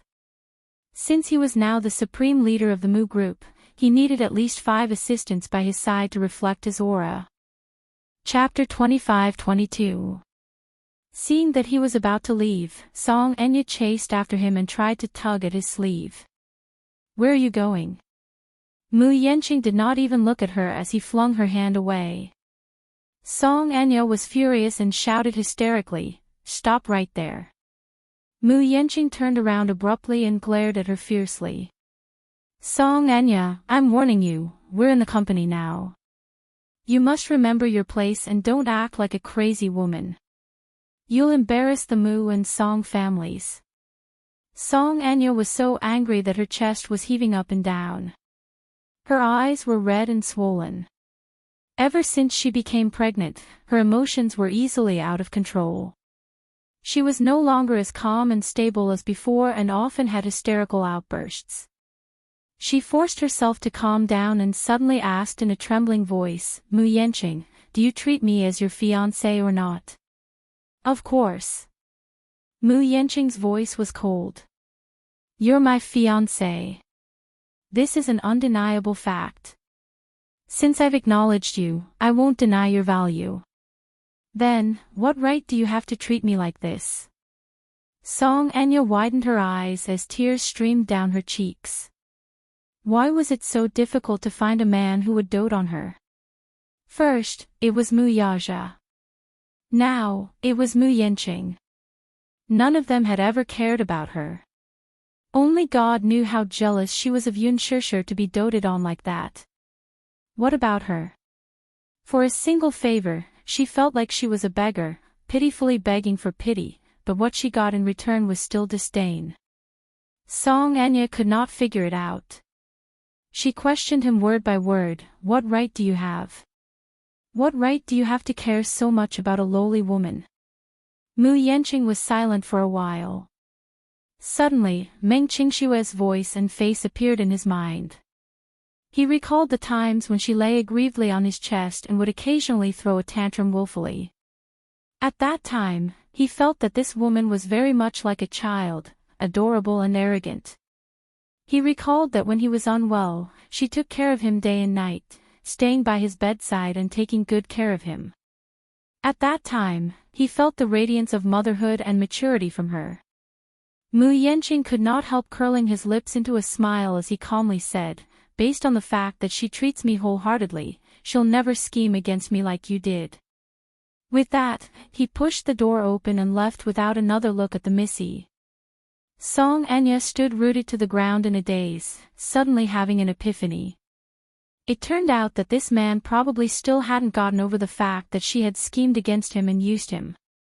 She fell to the ground in a daze as she stared blankly in the direction where Mu Yenqing had left. Tears fell silently from her eyes. With Mu Linfeng's support, Mu Yenqing's promotion was a matter of course. Mu Linfeng was extremely prestigious in the Mu family. After Mu Yaja left the Mu group, his words carried the most weight in the family. On the night before the announcement was made, Mu Yenqing tossed and turned restlessly in bed. His heart was heavy, and he was so agitated and uneasy that he could not fall asleep. Perhaps it was because he felt that the good thing he had been dreaming of all this time had come too suddenly that he could not help but doubt the authenticity of this matter. He even wondered if he was having a long and sweet dream. Once his sweet dream was shattered and he woke up from it, the Mu family would still be under Mu Yaja's control. Chapter 25-23. Perhaps this was not a dream, but in his imagination, the succession ceremony would probably not be carried out successfully. Someone would definitely make things difficult for him. However, on this day, the succession ceremony was held as scheduled. During the shareholders' meeting, he officially became the new president of the Mu Group under the witness of all the important members of the Mu family and the senior shareholders of the company. After the meeting, he walked into his office. The originally luxurious CEO's office had been cleaned up to look brand new, and the name tag on the table had been replaced with his name. It was only then that an indescribable heat surged from his chest like a dream. He had finally gotten what he wanted. He had become the real head of the Mu Group. He knew very well that, although he was the head of the company on the surface, the real power was still in the hands of Mu Linfeng. However, there was no hurry in this matter. Mu Linfeng's body was no longer as strong as it used to be. When he was no longer around, the real power would return to him, would it not? He was finally at ease. With this, he could finally satisfy the surging desire in his heart. He did not sit in the office for long. Instead, he left the office to patrol the employees' area. As he walked through the rows of employees' work areas, the gazes of the elites in suits and leather shoes that he met changed from the initial disdain and suspicion to the current reverence and subservience. He could feel the eagerness and flattery on the faces of the employees wherever he looked. This was probably the charm of power, right? Everyone would bow down to him and respect him. No one dared to disobey his will.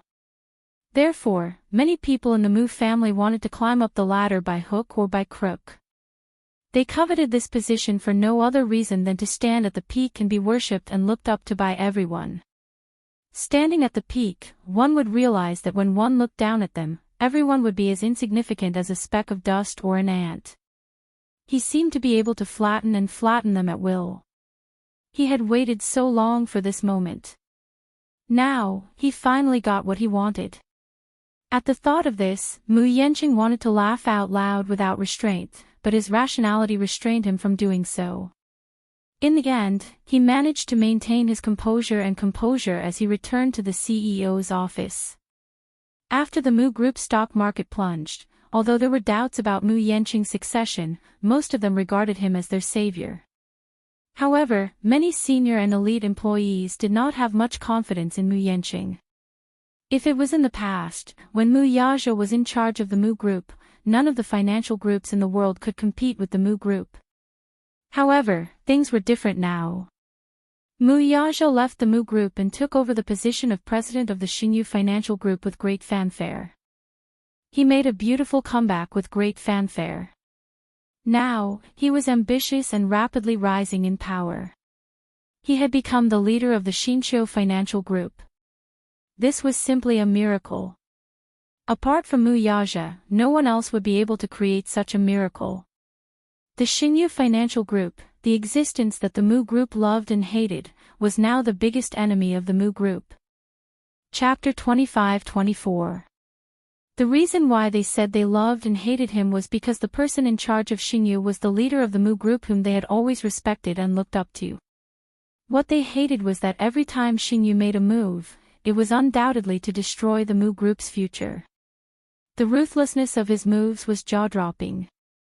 Mu Linfeng once thought pessimistically that the will of this chess piece had finally recovered. From now on, he was probably light years away from the end of his era. Perhaps there would never be an end to it. This was because he knew very well that his son, Yun Tianyu, was not a kind person and was not of his kind. At such a young age, he had already made a name for himself. His future was simply incredible. Checkmate. In the hotel suite, Yu placed his chess piece down with the conceit of a victor on his face. Mu Yazhou furrowed his brows and looked at the proud little lad opposite him. He heard Yu say smugly and disdainfully, "Daddy, you've lost again. TSK. You have to admit that you're old." This lad was asking for a beating. How dare he tease his old man? Could he leave him some face? Yun Shishir was watching the game from the side with Xiao Yichen in her arms. When she saw the final result, she was not surprised and laughed out loud. "Hubby, you're no match for Yu at all." That's right. Daddy, you should give up struggling. Yu is the back wave, and you're the front wave. He has already knocked you down to the beach. Mu Yazhou glared at him, and the latter immediately shut up. He threw himself into Yun Shishir's arms aggrievedly and called out pitifully, "Mommy, Daddy is scolding me again." Yu said earnestly, "Daddy, don't be unwilling to admit defeat. Give up struggling. Your chess skills are not as good as mine." Mu Yazhou said awkwardly, "I haven't played in a long time. I'm a little rusty. Don't make excuses for your failure." Yu educated him seriously. Even if you lose, you have to admit defeat gracefully. That's what a gentleman is. Mu Yazhou gritted his teeth at her words. Oh my God. He really wanted to beat this kid up. Asking for a beating. All right. It's getting late. Yun Shishir looked at the sky outside the window. It was 10 p.m. in Prague. It was time to rest early. We still have to fly to Italy tomorrow. Yu immediately hugged Yun Shishir and said coquettishly, I want to sleep with mommy. Xiao Yichen immediately hugged Yun Shishir, unwilling to let go. I want to sleep with mommy too. Mu Yaja walked over, pinched each of them by their ears, and pulled them away. Sleep on your own. Don't hoard my woman. This domineering declaration was very much his style.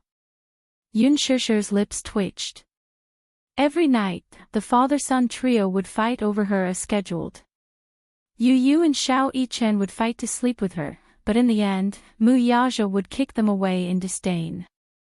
Yu and Xiao Yichen covered their ears and complained bitterly, Daddy is bullying us. Pinching ears is domestic violence. We want to protest. When I was your age, I was already independent. Why are you so clingy? Humph. Humph. The two little kids snorted in unison and looked at him with disdain. Yu suddenly said, forget it. Mu Yichen, we won't stoop to his level. With that, he held Mu Yichen's hand and strode out of the room. He did not even look back, he was very suave. Chapter 25. You're spoiling them too much. Mu Yaja was still in a bad mood. After all, he had lost 3 rounds to his son in less than 10 minutes. Naturally, he would not be in a good mood. They're a little clingy. Mu Yaja said, quickly get them to find a wife. That way, they won't have to stick to my wife. Yun Shishir's eyes twitched. Are you serious? Why? They're only 7 years old. Was he looking for a child bride?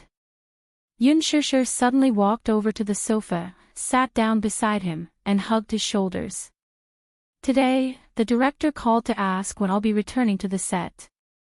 It seems that the wedding photo shoot has delayed some time. I only applied for 5 days off, but I didn't expect the schedule to be so tight.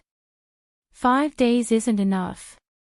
Mu Yaja gently stroked her hair and said unhurriedly, there's no need to rush back to the set since the filming is going on. After all, the wedding photo shoot is more important than filming. Then, is your schedule tight? Yun Shishir asked worriedly. Your schedule should be even tighter than mine. Xingyu is still waiting for you to rush back to take charge, right? I've made arrangements in advance. If there's anything, Jinyu will take care of it. Oh, Yun Shishir pondered for a moment before suddenly saying, I saw the news today. Mu Yanqing has officially taken over the position of Dishing Financial Group CEO. Do you know about this? Mu Yaja appeared indifferent. It's not something to be concerned about. I'm worried that the Mu Group will make a bold move against Xingyu Financial Group and launch a series of counterattacks. The business world is filled with gunpowder all the time. There's no difference whether there's one more enemy or one less. Besides, Mu Linfeng is now in charge of the Mu family. They're already at their wits' end. You, on the other hand, don't have to worry so much. Mu Yaja lowered his head and could not help but give her a light peck on the lips. Then, he smiled and said, You're here for the wedding photo shoot. Why are you worrying about this and that? I'm worried for you. I know what I'm doing. If I'm not confident, I won't act. Since I've left Mu Group, I'm confident that I can trample Mu Group under my feet. After he finished speaking, he looked at her face and his gaze became gentler. Under the light, her beautiful face was bright and beautiful. His heart was moved by her moving eyes and he couldn't help but move closer to her. His thin lips covered her delicate lips and kissed her charmingly, but there was a hidden ambition. Under the gentleness, it was as if he wanted to swallow her into his stomach like a tiger eyeing its prey. Yun Shishir followed her instincts and responded to his kiss. He suddenly picked her up and walked towards the bed. The next day, there was a 9 a.m. flight to Italy. This was the last part of the wedding photo shoot schedule. It was also Yun Shusher's most anticipated destination. Italy. As she waited to board the plane, she was filled with anticipation. They arrived at the airport as scheduled. After arriving in Italy, they got into the car specially sent by the hotel to pick them up. However, halfway through the journey, the road was suddenly congested. For some reason, the traffic in Italy was convenient and there were rarely traffic jams, but now, it was so congested that it was difficult to move half a meter. Muyaja glanced at his watch, looking extremely displeased.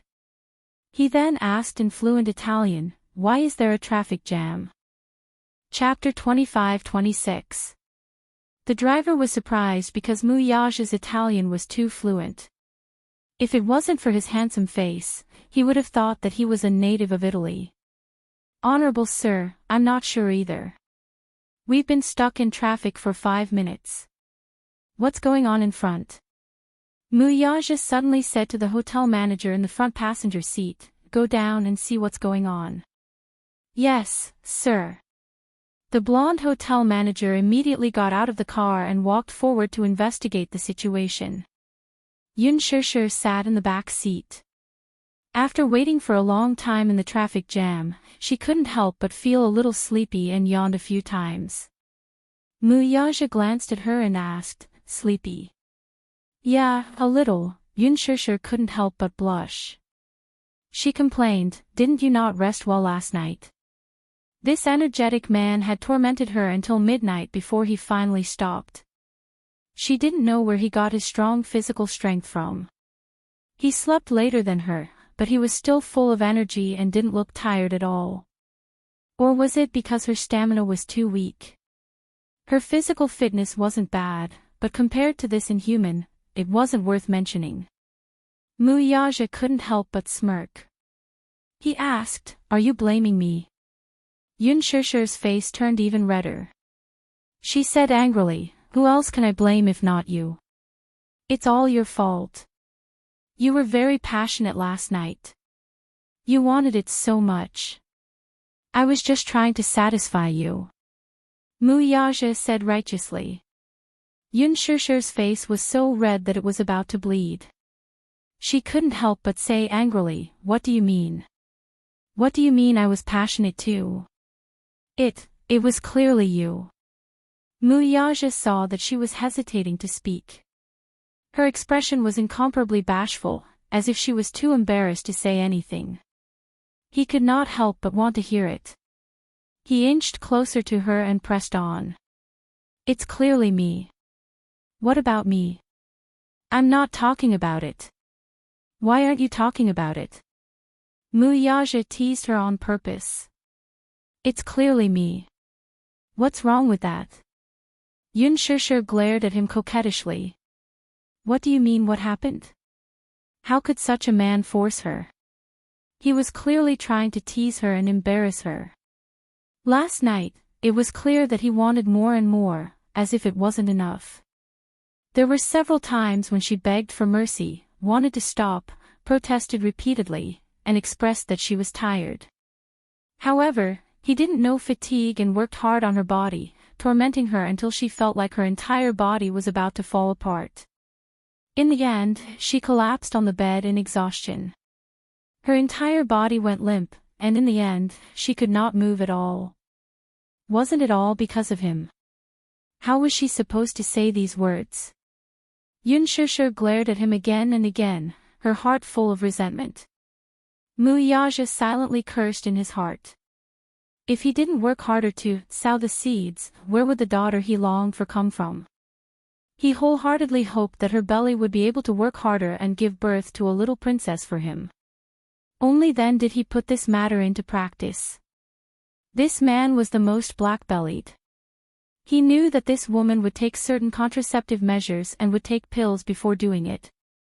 Hence, he tampered with her long-acting contraceptive pills and replaced the pills in the box with folic acid. Chapter 25-27. This stupid girl was still kept in the dark until now. Muyaja couldn't help but want to laugh when he imagined the day when she realized that she was pregnant and holding the diagnosis report in her hand. However, he held it in. Besides, he had some selfish motives. If she was pregnant, she would have no reason to continue working in the entertainment industry. When the time came, he would set up an entertainment company for her to manage. When she was in a good mood, she would take on a few good scripts. It would be very relaxing. Although his methods were a little despicable, this woman didn't cooperate. The hotel manager returned quickly and got into the car. He said to Muyaja, "Sir, I went to check on the situation. There was an accident and 2 cars collided." "Car accident?" "Yes, it was a collision. The police are on their way. The road will be clear soon." Muyaja nodded and gently pulled Yunshishir into his arms. He asked gently, "Are you tired?" "Yes, a little. I'm just afraid that the 2 little guys are tired from the flight. The hotel sent 2 cars to pick them up. Yu and Mui Chen sat in the car behind. At this moment, they were most likely dozing off.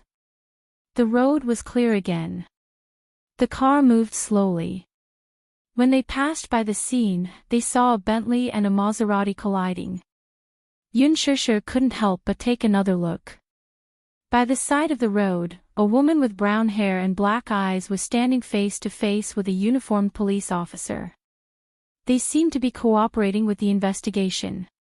The woman had an Eastern face. She was exquisite and beautiful, especially her eyes. They were as delicate as a painting. Her willow leaf-like eyebrows were gentle and reserved. Nowadays, very few people drew such eyebrows.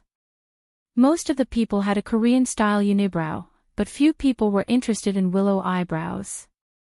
However, this woman was very suitable for willow eyebrows. It made her almond-shaped eyes charming. She had a high nose bridge and pink cherry lips. Her facial features might not be shockingly exquisite if they were separated separately, but when put together, they were extremely harmonious and beautiful. Moreover, they were extremely recognizable and unforgettable. Perhaps it was because she was particularly interested in beautiful things. For some reason, Yunshishir paid special attention to her and couldn't help but glance at her. The woman seemed a little annoyed and frustrated. She raised her hand to look at her watch and subconsciously glanced up. The car sent by the hotel to pick her up brushed past her. For some reason, she couldn't help but glance at the car window. The car window was rolled down. Therefore, he could see the person sitting in the back seat at a glance. The woman's face suddenly stiffened and her gaze paused for a moment. Immediately after, an extremely surprised and suspicious expression surfaced on her face. She couldn't help but chase after the car for a few steps. When she clearly saw the man sitting in the back seat of the car, she was shocked and couldn't help but take a step forward. She was wearing high heels, but she didn't seem to care at all as she chased after the car. Yunshishir had already retracted her gaze, but when she looked up, she saw in the rearview mirror that the exquisite-looking woman was chasing after the car. She was waving her hands, and her hair was messed up by the wind. Her red lips were slightly open as if she was shouting something. However, sitting in the car, she couldn't hear anything at all. Yunshishir muttered in puzzlement, "That's weird. Why is this woman chasing after the car?" Chapter 25-28. Muyaja raised his eyebrows and did not catch her muttering. "What? There's a woman chasing after our car." Yunshishir then added, "It's really strange. I don't know if she's mistaken me for someone else." Hearing this, Muyaja looked in the rearview mirror, too. The woman was nowhere to be seen. "There's no one. It can't be. I saw her chasing after us just now." Yunshishir looked at the rearview mirror curiously, but the woman was nowhere to be seen. "Maybe she's not chasing after us." As she spoke, she gently rested her head on his shoulder. The car sped away at lightning speed. Miss, are you okay? On the road, the brown-haired woman lay on the ground and looked at the back view of the car. She bit her lip and hit the ground hard. She was a little angry. Coincidentally, she was wearing high heels today. Running all the way here, she sprained her ankle in a panic. She fell heavily on the ground. She panicked and wanted to chase after the car, but it was already far away. She only remembered the car plate number. She propped herself up slowly and stood up slightly. There was a graze on her knee and a layer of skin on her heel had been scraped off by the edge of her high heels. The police officer ran up and helped her up. Are you okay? I'm fine. It's just a graze. As the woman spoke, she raised her head and smiled at him. Officer, can I trouble you to check a license plate number for me? The police officer looked hesitant. If it was an ordinary person who made such a request, he would definitely reject it firmly. However, the woman in front of him was the ambassador of country Z's embassy in Italy. Her father was a well-known Chinese entrepreneur in Italy and her mother was the chief diplomat of the embassy. She had a prominent background. It was not easy to reject her request.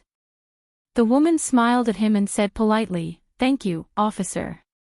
When the car arrived at the hotel, the bellman carried the luggage into the room. Mu Yaja and Yun Shishir carried Mu Yi Chen and Yu Yu into the luxurious suite. The two little fellows did not wake up even when they were held in the arms of the two people. After such a long journey, they were already exhausted. Lying on the two people's shoulders, they closed their eyes and fell asleep. Mu Yaja deliberately did not wake them up.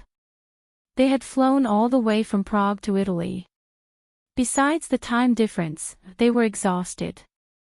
Anyway, they did not have any plans for the night. Mu Yaja planned to settle the two little guys down before going to the opera with Yun Shishir. Italian opera was world famous. Yun Shishir had been thinking about it for a long time. As a husband, how could he not fulfill his wife's small wish? After entering the hotel, Mu Yaja carried the two little guys to the bed. During this time, Yu Yu woke up once and struggled to get up. However, Mu Yaja saw that he was very sleepy and coaxed him back to sleep. Taking advantage of the time when the two little guys finally stopped sleeping, he made love with her again. After the romantic moment, he carried her to the shower room and served her a warm and hot bath. After she was done, Yun Shishir took the hairdryer to him and said coquettishly, "Help me dry my hair." Okay. He would not reject any request that could be fulfilled. Chapter 25-29. He took the hairdryer and had just turned it on when he heard the doorbell ringing. Ding dong, ding dong. Yun Shishir looked out the door in surprise and asked with a strange expression, "Who is it?" "It's probably room service." "Yeah." Mu Yaja winked at her mysteriously.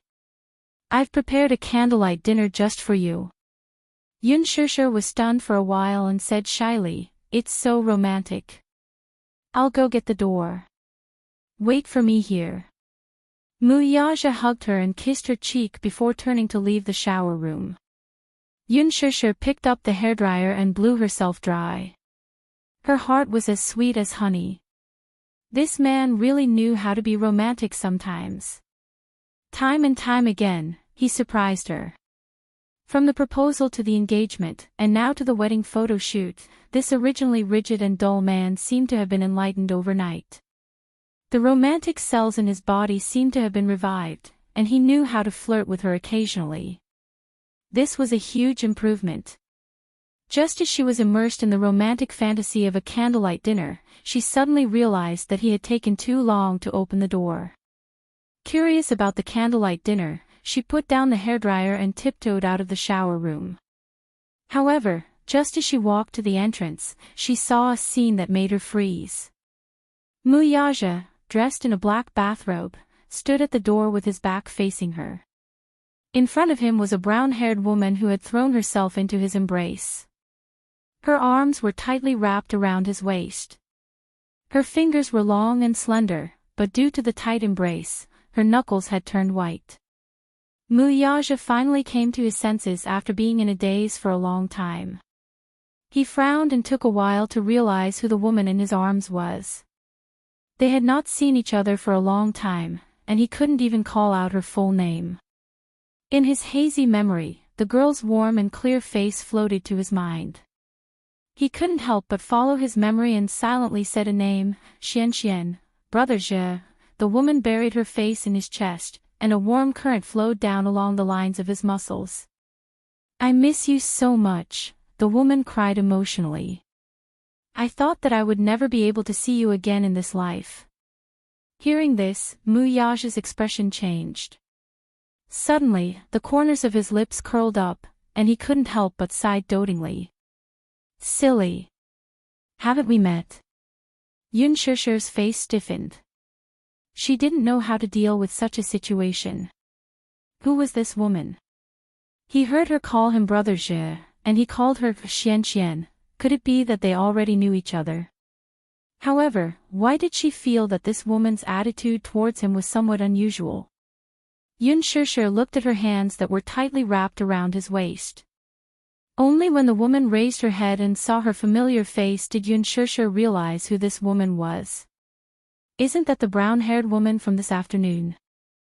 Because her facial features were very unique and beautiful, it was unforgettable. She had a head of brown hair that made her look pure and sweet.